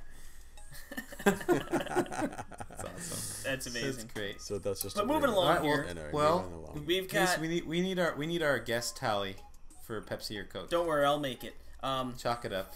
Yeah, like I trust you. Man, you every big- single you big, one loved Pepsi. You Pepsi. big loot Pepsi monkey. pusher. Moving along here, next up. guys. We got Slam Land for $7.99. Perry, you ever want to dunk your fence to amaze a giant blue man? I can't even like make sense of these screenshots. I don't even know what's going on. Is it It like kinda a? looks is it a like- fighter like Smash? I guess it must be, right? I don't Yeah, know. it's a fighting game because you got the bars at the top. Peanut horse Slam Land, trash. a magnificent new you see that four-player menu? couch That's fighting amazing. slash Oh, is party it game. 4-player? Okay. Do you see the menu? Yeah. It says peanut horse trash quick slam. Slam Yeah. tour. That's Peanut amazing. horse But yeah. trash quick slam. They put you on Huh. their menu, Perry? Yeah. Anyway, that's funny. It looks funny. To amaze a giant blue man. So All weird. right. Fascinating. Well, man, we still got 4 games left, but Chug it along. Take it away, Casey. we're pretty good. Take it away, Casey. We've got Flipping Death for $19.99. We've Yeah, we talked did. about this game in the past before from Zoink Games. Lovely art We style. checked it Yeah. out at PAX, and I believe PAX twice. Perry, you're gonna be playing this game, right? You're gonna be talking about it. Yep. Yeah, so we'll have some coverage on that in the coming weeks. But I know the few reviews I did see were pretty Very high. overly positive. They're very so, good. Very definitely good. worth checking Even a it out. 9. 99. Yeah. Mm-hmm. Boom. Next up, Yeah. Oh man. we have so funny. Super Street Fighter 2 Turbo. No, sorry, we have Super Blackjack Battle 2 Turbo Edition, which is, I guess, a blackjack game with a logo. It looks like And it's it's from Head directly Up stolen from Street Fighter. Uh-huh. I gotta say though, the art style does look quite lovely. I love it. It's that arcade kind of old Neo Geo style arcade look to it, but it's a blackjack game. Yeah. All the Totally. characters look like they have like quite a bit of personality from potentially This being actually just could like be awesome. This is I love Yeah. it. This looks so cool. It even has Yeah. a world map, just like Super Street Fighter, where you have a world map and the cameo and the characters you choose from and everything, the profile pictures. That's fascinating. Love it. $7.99. Yeah, Super Blackjack, baby. If you're up for that, there you Boom. go. Casey, I wish you and I met under Wow, that more looks friendly cool. conditions. We would make a great couple. There it is. That, that's one of the screenshots. Anyway. Oh, Sure. right. Sorry, I 2 didn't more realize that games was left. even. Yeah. Okay. Yeah, that was Mm-hmm. Overcooked 2 from Team 17. We talked a lot about this game already. Overcooked. Baby. For those who haven't checked out our podcast before Sorry, this. spoil that. Sorry. But what Jules? Nothing. Ignore me. $24.99. Keep going. Keep going. Jules, quit muttering Sorry, over sorry. there. Yeah. Yeah. Cool game. Fun, cute game. Check out all about it on our podcast earlier. And Overcooked last but not least, Bringing us home. what do we got, Jules? We have Dead Cells. It is $24.99.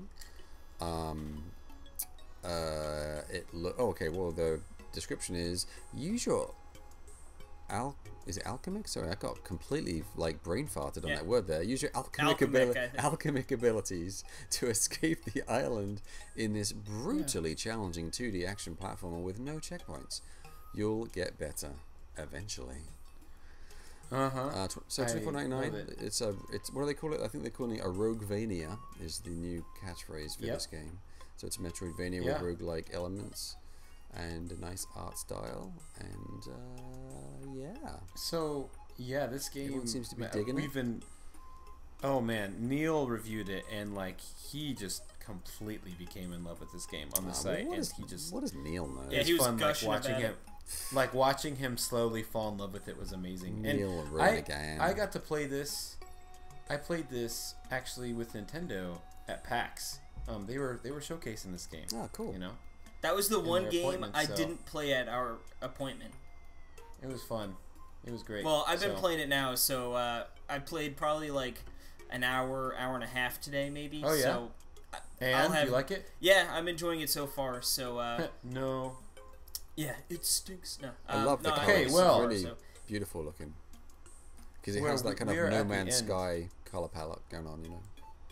Yeah, it is really pretty. I know.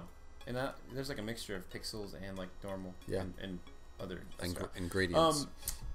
So the new thing that we do, Jules, is we pick our game of the week, and usually it's something that you kind of discovered during the eShop Roundup. Yeah, something that looks cool that you want to check out. Oh, wow. Potentially. Well, I'll let you guys go first, and I'll just review the list. Alright, yeah. All right. Do you got yours, Perry? No. Okay, I got mine. So Okay. I got there was two that caught my eye that looked pretty cool. State of Anarchy, Master of Mayhem. That one looks sort of cool. Okay, the first one. But I'm gonna go with Guns, Gore, and Cannoli 2 because looking at the screens, that looks like it could be a pretty sweet game.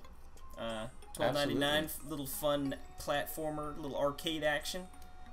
Totally. Like I said, sounds like a sort of obviously silly name, but then like when you look at it, it looks like it'd be pretty cool.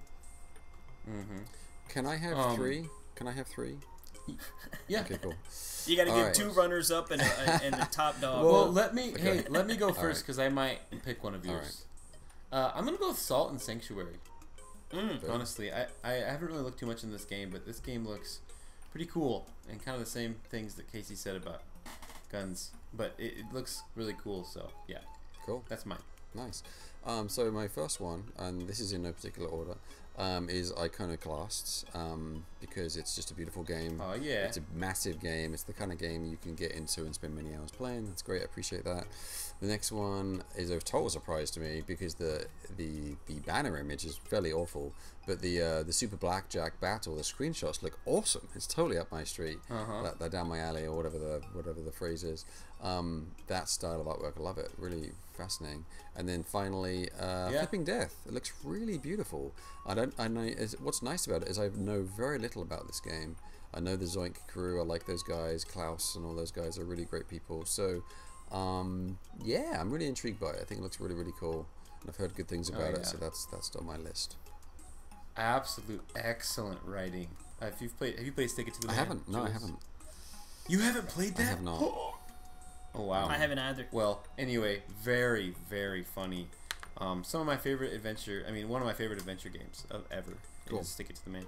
So yeah, and this game is like I've heard better in every way. Well, yeah, it doesn't does it because in a good way. It has the adventure game, but also has like more platforming heavy aspects. Yeah, there's too. more platforming So they mix and the like two, they handle. so it's like you get the best of both worlds. So Literally, check out our review.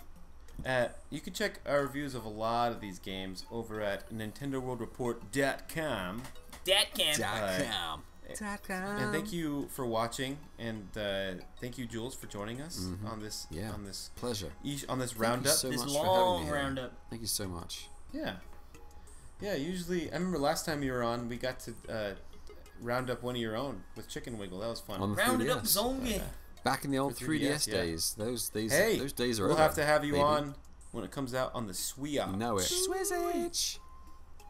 The Swizzle. But again, thank you everyone for watching. Yes, we will see you next week on the eShop Roundup. The YouTube Saloon. Alrighty, we don't have too much going over on the YouTube Saloon. Just our weekly challenge, of course, goes up every Wednesday on Nintendo World Report TV on YouTube. This week, Perry and I took it to the courts in some Mario Tennis Aces. It's actually our first recorded or first match ever, regardless. So we documented the first one. Yep. Boom. Yeah, remember that was pretty. I think that might have been like just a day or two after you got the game. We jumped in there and did a fun challenge. So that'll be up there, worth checking out. And of course, we have tons of video reviews and all that jazz going up as well too. But Yep. And then I also have from last week a snippet that I took out for the Hori D-pad. I just kind of took it out and I took a bunch of pictures and I made a little video if you want to check that out more, to see my collection of Joy-Cons. Yeah, it was weird. It was like some sort of weird sexy photo shoot you had with all your Joy-Cons. It's sort of creepy. Thank you. I liked it. That's literally what I was going for. And you can also see light.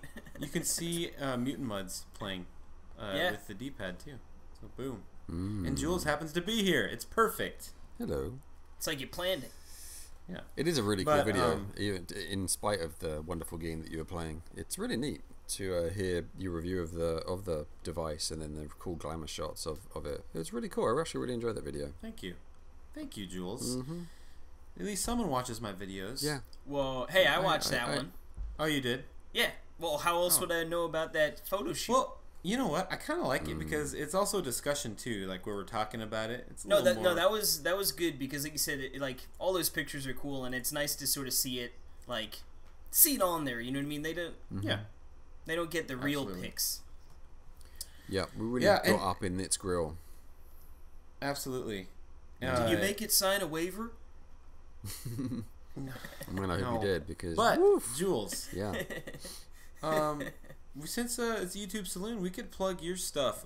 You have some updates sometimes. You had one recently. I did do one in the last couple of weeks at least. Anyway, I did a TUI update. So that's up there on my YouTube channel. I always love watching those. Thanks, man. Everyone can. Is that just a TUI on YouTube? No, it is Jools Watsham. Jools Watsham is my YouTube account. All right, cool. There you go. Good luck spelling so everyone that. Check out his stuff. Yeah. Watsham. Yep. Jools Watsham. Yeah. Watsham. Yep. What? Anyway. Watsham. Anyway. Yeah. Yeah. So I think that'll do it then, right? For the old saloon. Yep. Now it's time to get into the old news block. News Talk with Casey Gibson. And I guess we'll start off here with with the kind of a downer. You guys are killing me here. All right, yeah. So we'll start out. Yeah, we'll get the downer news out of the way early here. I guess it's just sort of been blowing up like wildfire, and it's actually funny. I saw the allegations that IGN's Dead Cells review was apparently plagiarized from a smaller YouTube channel called Boomstick Gaming, and I actually right before bed, I had just checked Reddit for literally laying down to bed, and I saw something like IGN plagiarized my review, and I was like, oh wow, that's a pretty bold claim, but I was like, whatever, I'm going to bed. And then in the morning, then I saw it was it had caught some traction, and I guess obviously they must be very similar. I watched the video. There are definitely parts that seem very, very similar, and IGN has actually taken the review down and actually terminated the guy who wrote it, who is his last name starts with N. Philip Mewson. Yeah, Mewson, right? He's the IGN. He's the Nintendo editor there. Yeah, so and NVC. He's the host as well. of NVC and everything. So yeah, that's crazy. Yeah, it's a big name for IGN to be doing that. And yeah, like I said, they've terminated him. So like clearly I guess they agreed with the allegations that it was plagiarized. So pretty crazy. Yeah, I don't know how I don't know how a conversation like that would go, but man, that really stinks for every party involved besides Boomstick. well, that's what I'm saying. I mean, they're like, having their day of their life. Initially for Boomstick, they were probably felt terrible. Like what? Like probably thinking like, what are we gonna do? You know what I mean? Like no one's gonna, take my word, or maybe it'll just get brushed under the rug because IGN's so big. But yeah, I saw this morning he was at 11,000 subs on YouTube, and then when I checked it, actually I'm gonna check it right now. When I checked before, it was at now. Yeah, he's up. Yeah, he was up to 20. Now he's up to 30,000. So Tripled himself. So initially, what would have been bad, and you know what, it must be a little flattering to be like, well, I guess my reviews are good enough to be like IGN standard. You know what I mean? Like a little bit of an ego boost, I guess. But obviously, horrible plagiarism is bad, and yeah, it should be interesting to see what happens with IGN's Nintendo coverage. We'll see, you know what I mean? Like, see where MVC goes and how that's all going to happen. But well, usually everyone from MVC just works for Nintendo. At Nintendo, Well, not this Jimmy. We've had people from Nintendo World Report, like Billy Berghammer. He works for Nintendo now. So, yeah. But, yeah, like I said... A shame, but like you said, although it might work out in Boomstick's favor at this point. Yeah. So. Oh, it already has. He's tripled his... Well, like I said, someone was like, IGN should just offer him a job. Like, hey, like, can we keep that review up? We'll just put yours instead. Yeah. But, yeah. But when this episode is posted, there would have been another Nintendo Direct that has happened. But it's a Smash Direct. Yes, sir. And I've come to find out over this past week that Jools isn't a huge Smash fan. This is correct. Get him out. Get him out. No, that's, you know what? It's like, I love Smash, and like I'm gonna play the crap out of it, but like eventually, like I haven't played Smash in like years, or like a year, maybe minus every once in a blue moon. But like I don't know. I mean, while I'm super excited for Ultimate, like I feel like we did just get a brand new one not that long ago. Yeah. But I mean, like this is just a deluxe version of that same game. So. Well, by theory, it's new physics and stuff, I believe, like, or at least just like tweaked Splatoon enough. 2 is a sequel to Splatoon. See, I don't think. Well, that I'd say that is absolutely just like Overcooked 2 is a sequel to Overcooked.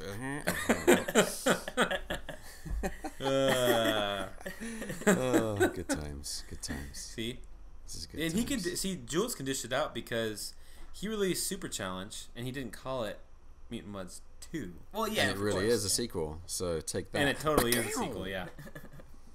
Kaboosh! Anyway, so no, like, no, I appreciate Smash, and it's an amazing game. It's just, I think what it is for me is, my fighting game kind of history, was born in the fire of things like Street Fighter and games like that. So coming from that kind of angle to go to Smash, kind of like it's completely different, See, right? That's what I sort of like. I just like.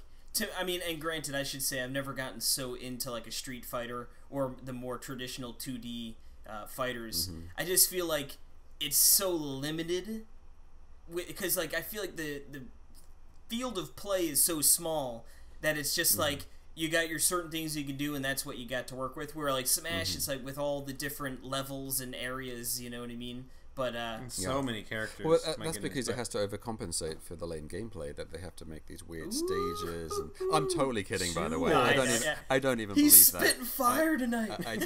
You opened the door, I walked right through it. So. Jeez.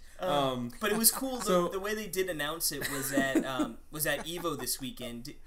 I know Perry doesn't watch any esports really. Do you watch any of those like fighting game tournaments or anything, Jools?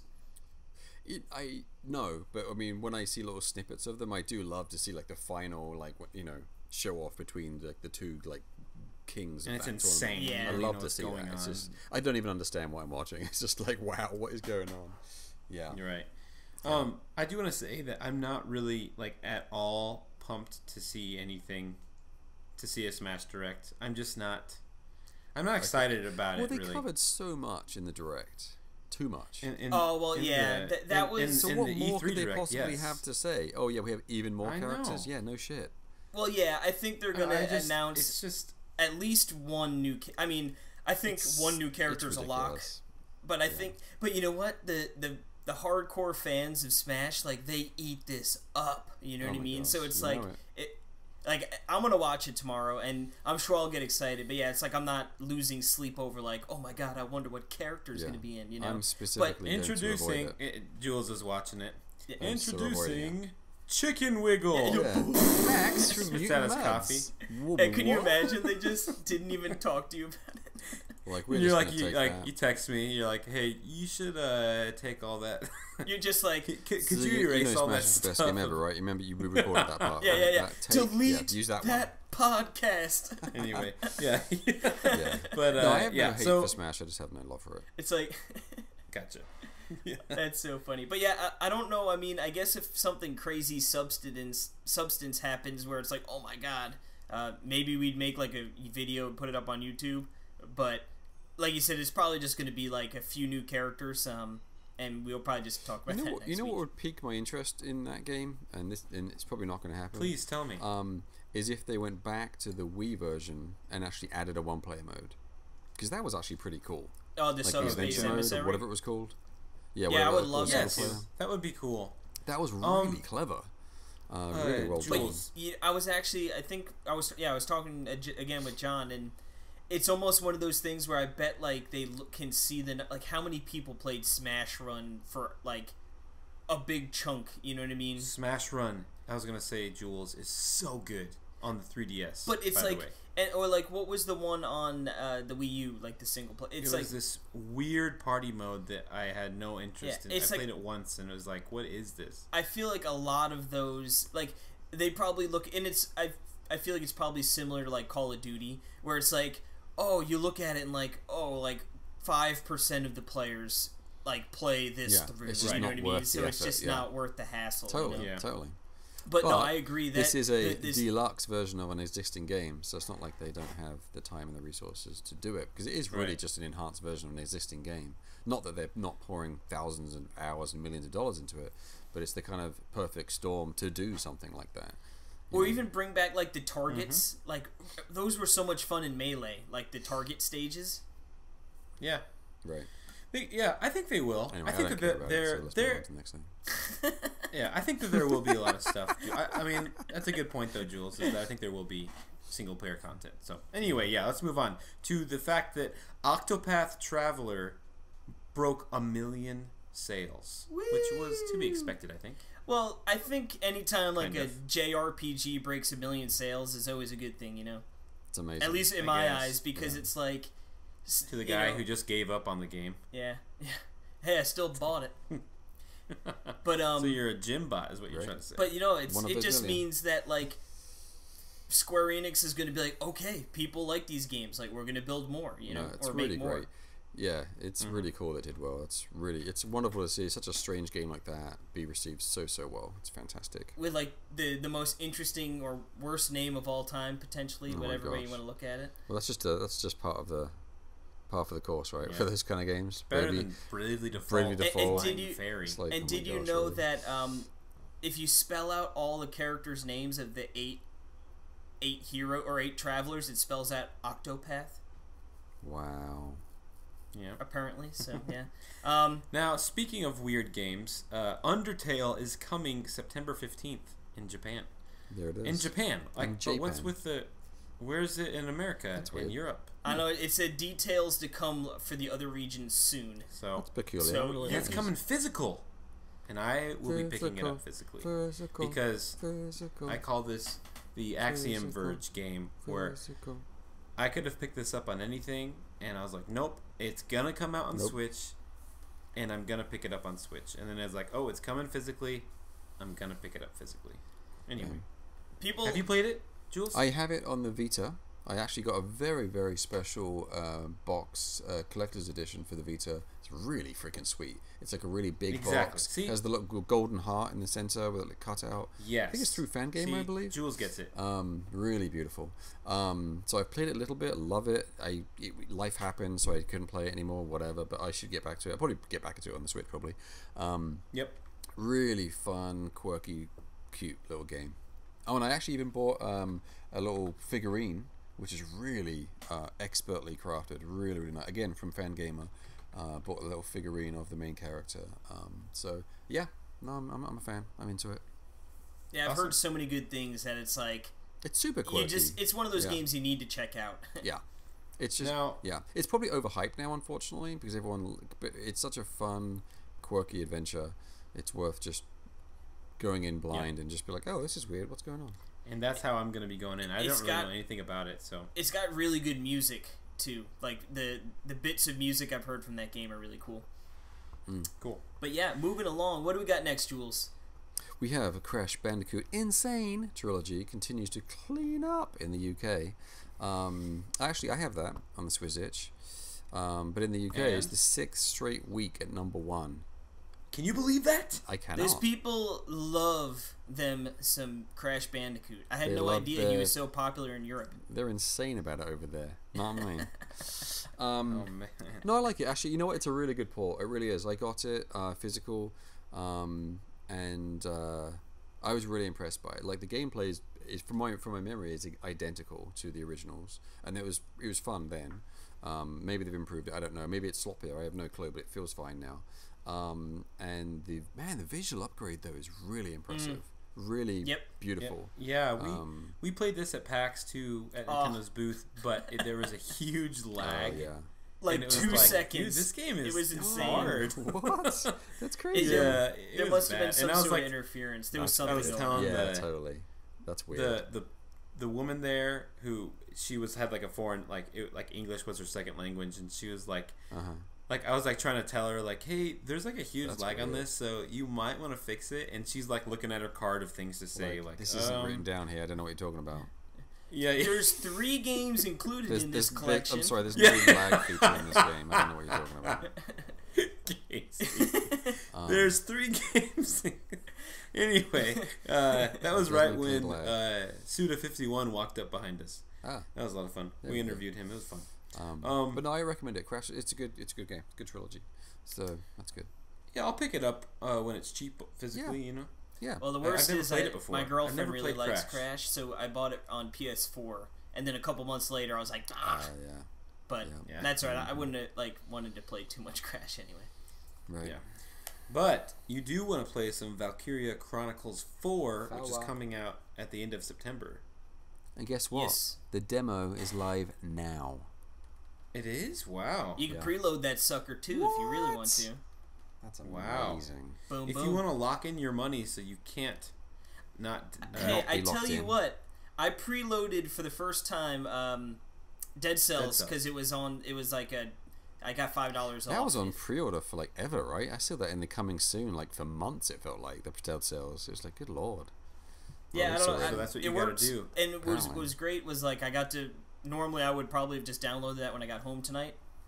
But like I was able to play at work because I preloaded it. So look at I was like, booyah. Yeah, who's winning now? Bibbidi-skibbidi. is.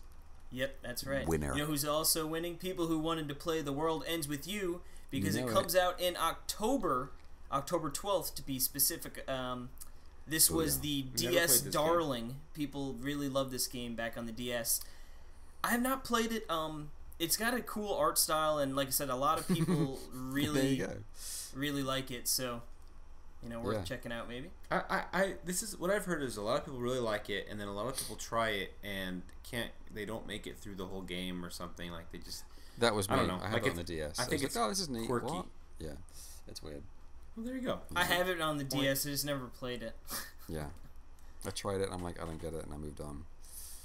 There you go. Yep. And now it's $60 on the Switch. There you go.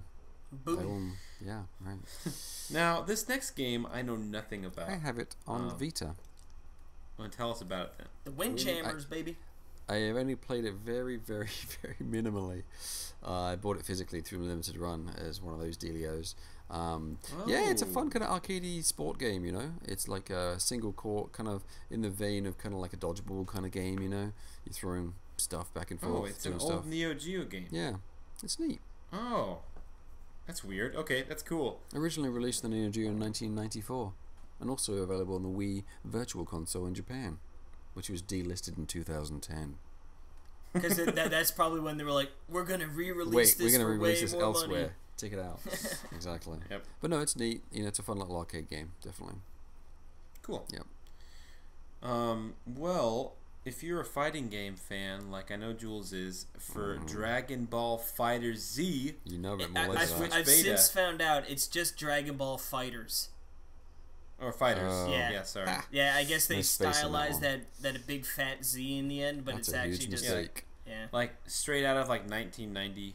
Like Well, isn't that pretty much where Dragon Ball is straight out of? Yeah, Probably. yeah, that's what I mean. Yeah, it's perfect. Fits the billing. There we go. But it's starting midnight Eastern time, which would be 11 o'clock Central time for all the cool people. And August 10th, test the game until 2:59 a.m. Eastern on the 12th. So you got all weekend. There you go. There we go. There it That's is. cool, right? I mean, that's cool. It's like cool. the test punch. Yeah, and it says Which is like the best thing. 23 of the fighters will be available, training, arena mode, ring parties. So, you know, it seems like it's not like gating off too much, and then that's set to release in the end of September, so it's not too far off. I mean, I guess almost 2 months, but yeah, really popular. Like people were going crazy for that at Evo. But yeah. And then bringing us to our last little bit here, Spirit Sphere DX is going to have a free content patch coming this Friday. So that will be tomorrow if you're listening when this drops. It's got the new dojo stage, which I know Martino's been showing off on Twitter. Looks cool. And a new character as well. And I think he even said that there was going to be another surprise. So we might have to keep our eyes open. But the dojo mode is that cool rounded level, and then he has that you could play that in squash mode, which is Perry and I's favorite mode, so that should be pretty cool. Yeah, he even told us to play it, and I know that what it is. Martino's listening right now, and he's gonna officially name the dwarf Jimmy. There we go. Is that the big news? Jimmy the Dwarf. No, I don't know. That would be awesome. Are you allowed to no, see? maybe. Yeah, right. Doesn't it fit, Jools? Isn't it perfect? It does. Yeah. But yeah, Spirits for DX is awesome, Jools. I don't know if you've played it. But You know, I it's a lot haven't. of fun. I've been meaning to, and I love those guys, so I need to jump into that and play it because it looks great. Yeah. Yeah. It's so much Super fun. It's super fun. Yeah. Yeah. Cool. But that's gonna do it for the news talk this week, and so let's do a quick little break and finish with our compatible series that we started last week, which will be right now.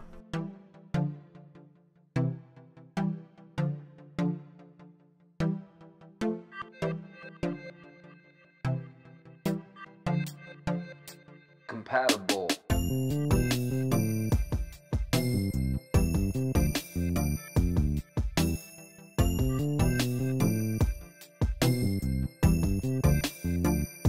Compatible.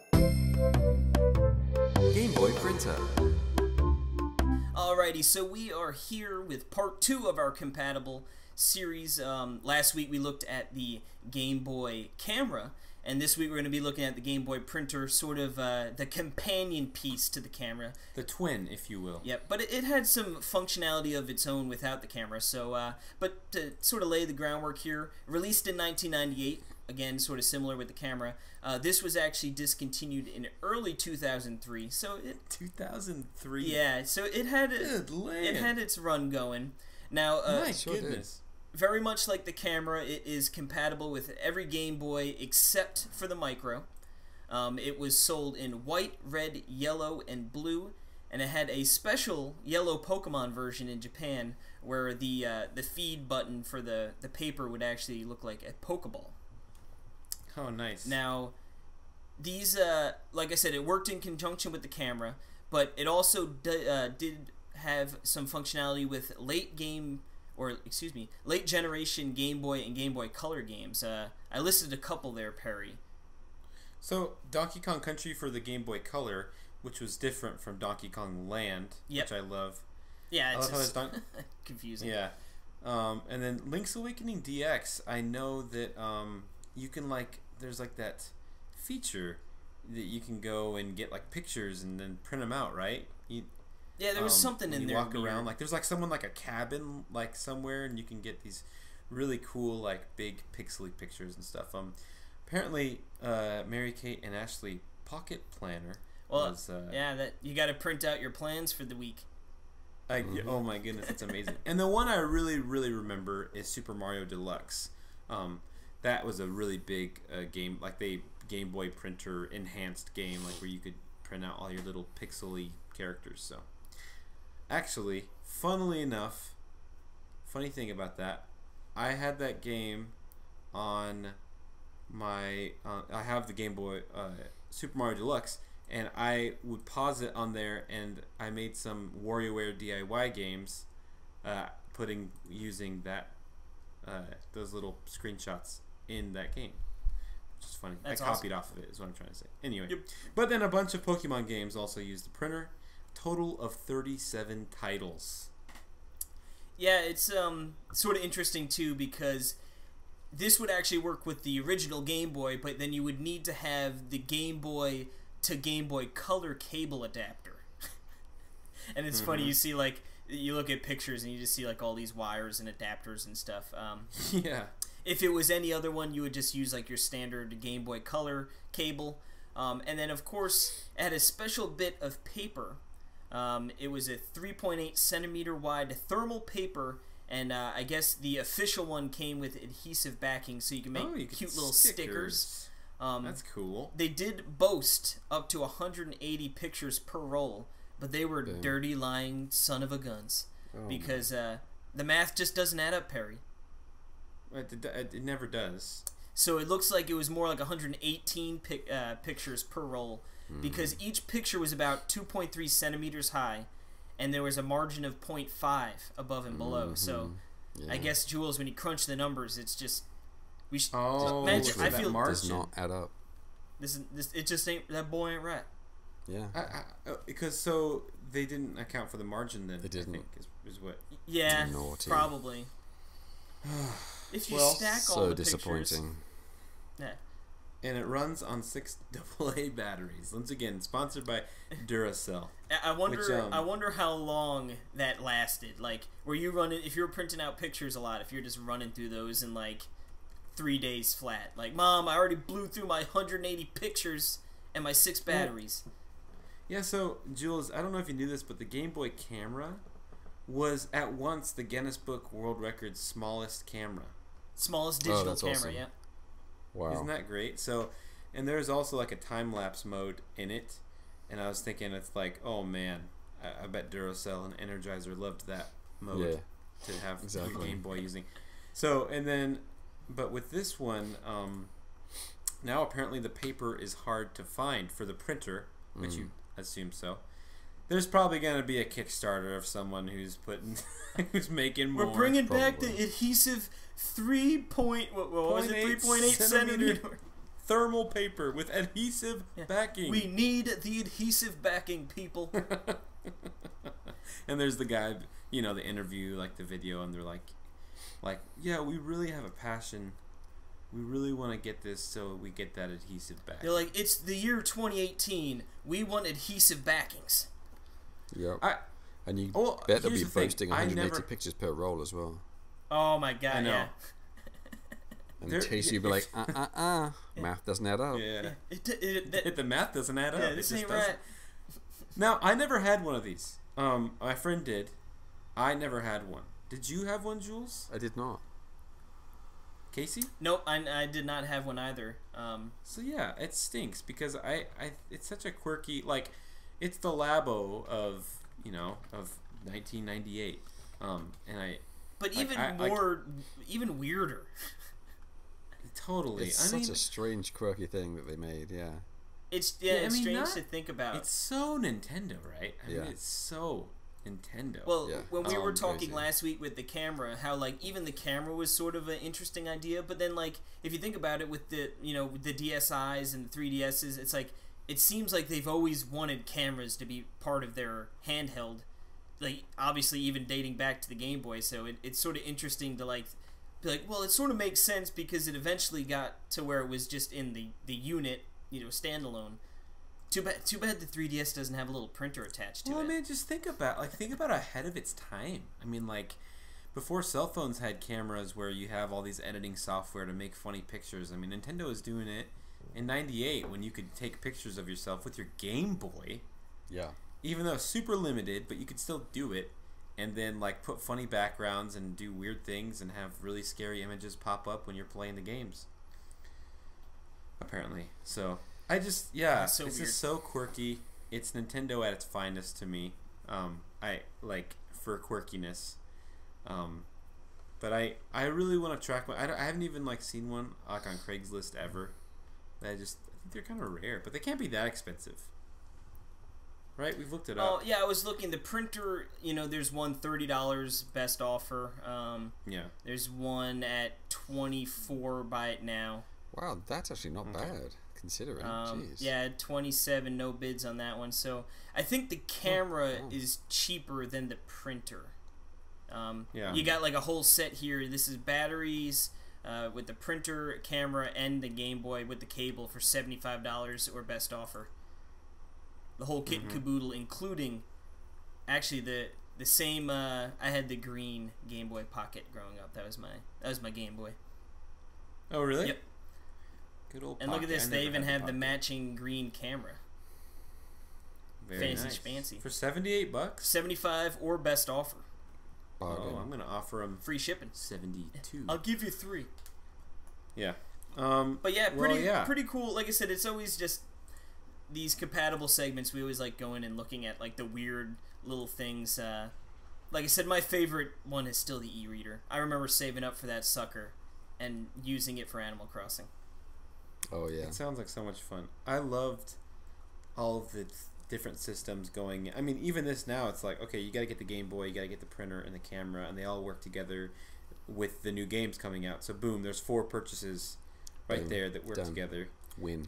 And like that's like the e-reader, and it's like I just love that you can get this thing for the Game Boy Advance that you get you buy the cards for, and then you buy this link cable that hooks up to your GameCube, where you buy an Animal Crossing game, and then it all works together. It's And then you swipe in insane. all of the. The best was when you had to swipe in like 10 cards to play an NES game. That's amazing. Every It's time just you wanted to play it. to play Balloon Trip. So good. I'd do it. But awesome. Well, good. That was a nice and quick compatible segment. Yeah, like I said, we did Snappy. the lines share with the camera. The printer was more like you said you said twin, more like the little brother. The runt. Yeah. But yeah. So I guess we can get to the outro of the show, and we can thank our very my goodness, I just scrolled down. Waldo.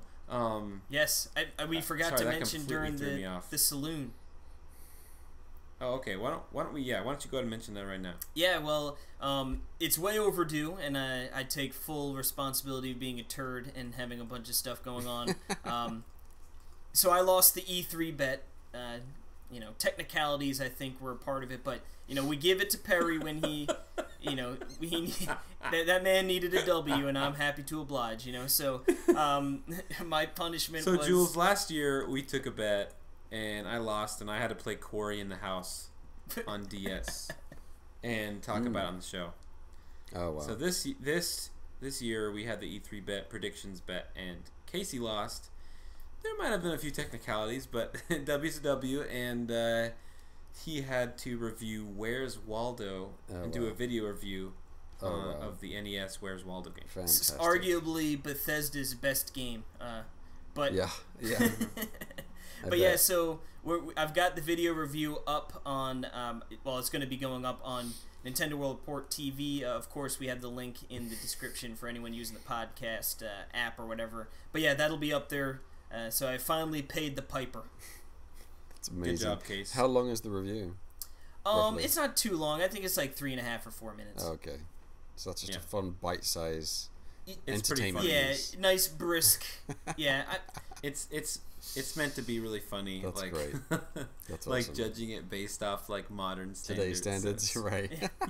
well, it's I will say there's one part where it's like, it's like it doesn't stand up to video like the graphical power that they're doing today, and I have like clips of like Skyrim and Fallout, Right. and then it's like, and then it's just like, it's Where's Waldo, it's just I thought it was a pretty funny transition, but That's awesome. You know what's better is in Australia. I learned from my friend John is that they call him Wally.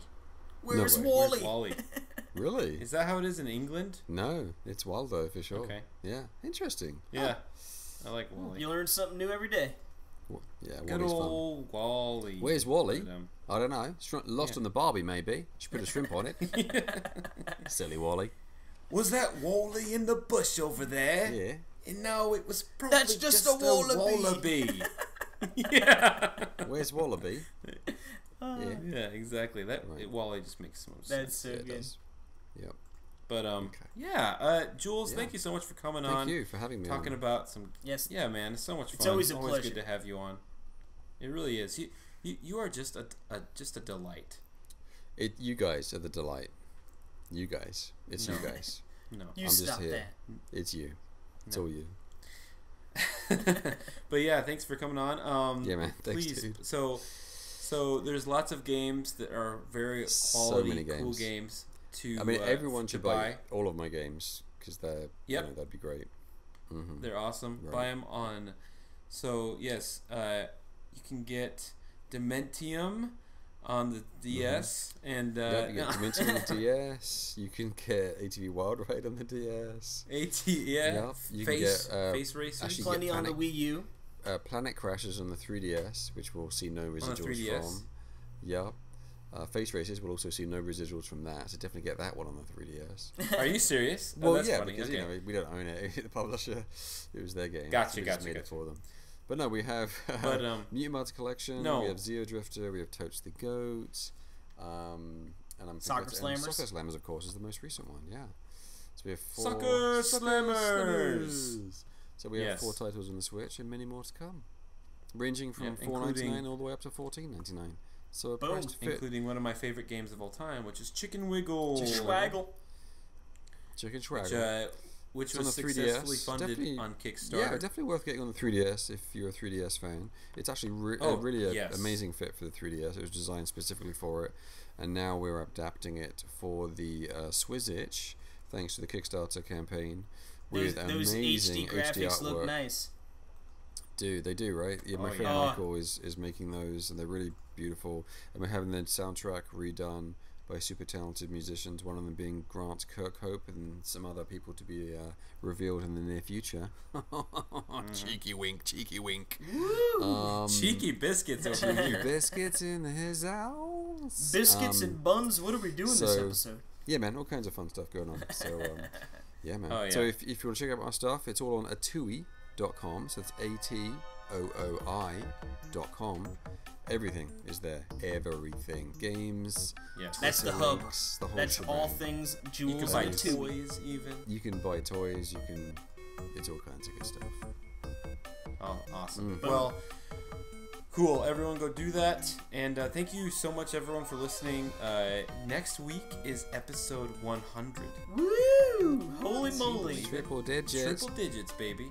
Can't believe it. Haven't missed an episode yet. Yeah, we haven't missed 1 week. Both of us. Every single week I've done this. Unbelievable. That's So amazing. yeah.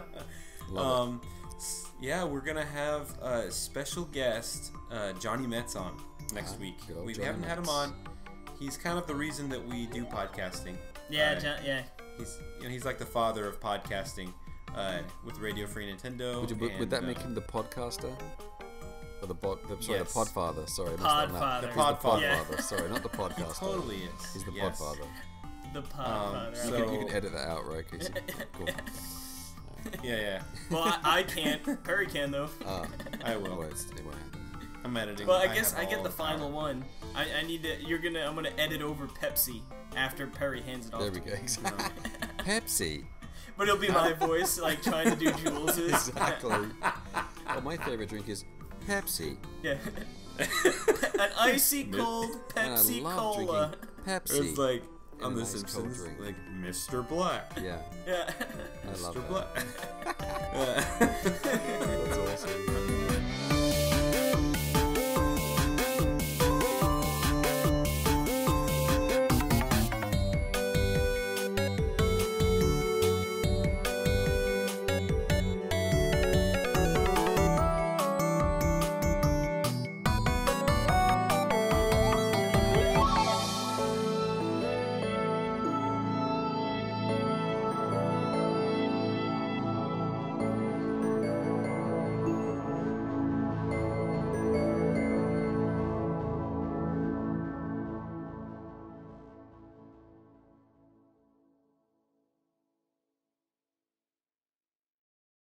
We need the buns, people. Yeah, warm toasty buns. Just like Overcooked 2 as a sequel to Overcooked. Oh, hang on, what? Where's Wally? I don't know. Lost on the Barbie, maybe. Should put a shrimp on it. Record. Boom. Recording. Totally. Boosh. Yeah, I'm recording. Then I'm getting into my. Alright, and we have to clap to sync it up, or what? Yep. Okay. Yep. So 5, 4, 3, 2, 1. Oh. you paused there. You kind of. It was weird. I kind Should of. we do one more? So clap on 0. Yeah. Here we That go. was weird. 5. You kind of muted out It for a could be a second. little thing. Well, at first I was like, man, sorry. Jools is on point with us. Like, Yeah, that I was know. amazing. Like, man, that was like. I And couldn't then, believe like, the one. 3 seconds later. Like the one didn't come through. I don't know if our connection's bad, but I didn't hear one. I'm like, oh, was I supposed to? It was a silent one. Oh no. you know, like when we're silent like on TV when they don't yeah. say 1 because they Yeah, might 3, it's the so broadcast. funny. No, and you no, point I the said 1. Yeah. Exactly. I said 1. Okay. So clap on 0. Here we go. Yeah. 5, 4, 3, 2, 1. There we go. Perfect. See, I think you added some style to your countdown. So it's not a true second countdown. It has a swing to it. That's the problem. Well, yeah, It's I mean, not 5, 4, 3, 2, 1. It's like a 5 and a 4 and a 3, 2, 1. It's like that. You're kind of going a bit funky on us. So we have to be with been your playing- groove. Well, what can with I your say? rhythm. Well, It's interesting. what can I say? It's very interesting. Oh man, that's amazing. I don't know if that's. I think I have proof. I think I literally have proof that I was going at 60 beats per minute at exactly a second. We Well, will we'll be find. checking Yeah, the we recording find out on during the that. recording, right? And Yeah. we'll be able to. Oh yeah, prove you we'll wrong on that. we'll see. I literally have proof. Yeah, I know. Three Yeah, evidence. I do too, and you're wrong. 5, 4, 3, 2, 1. So, are you Chinese or Japanese? I live in California last 20 years, but first come from Laos. Huh? Laos. We lay ocean. The ocean? What ocean? We are lay ocean. From Laos, stupid. It's a landlocked country in Southeast Asia. It's between Vietnam and Thailand, okay? Population 4.7 million. So, are you Chinese or Japanese? Oh, So disappointing.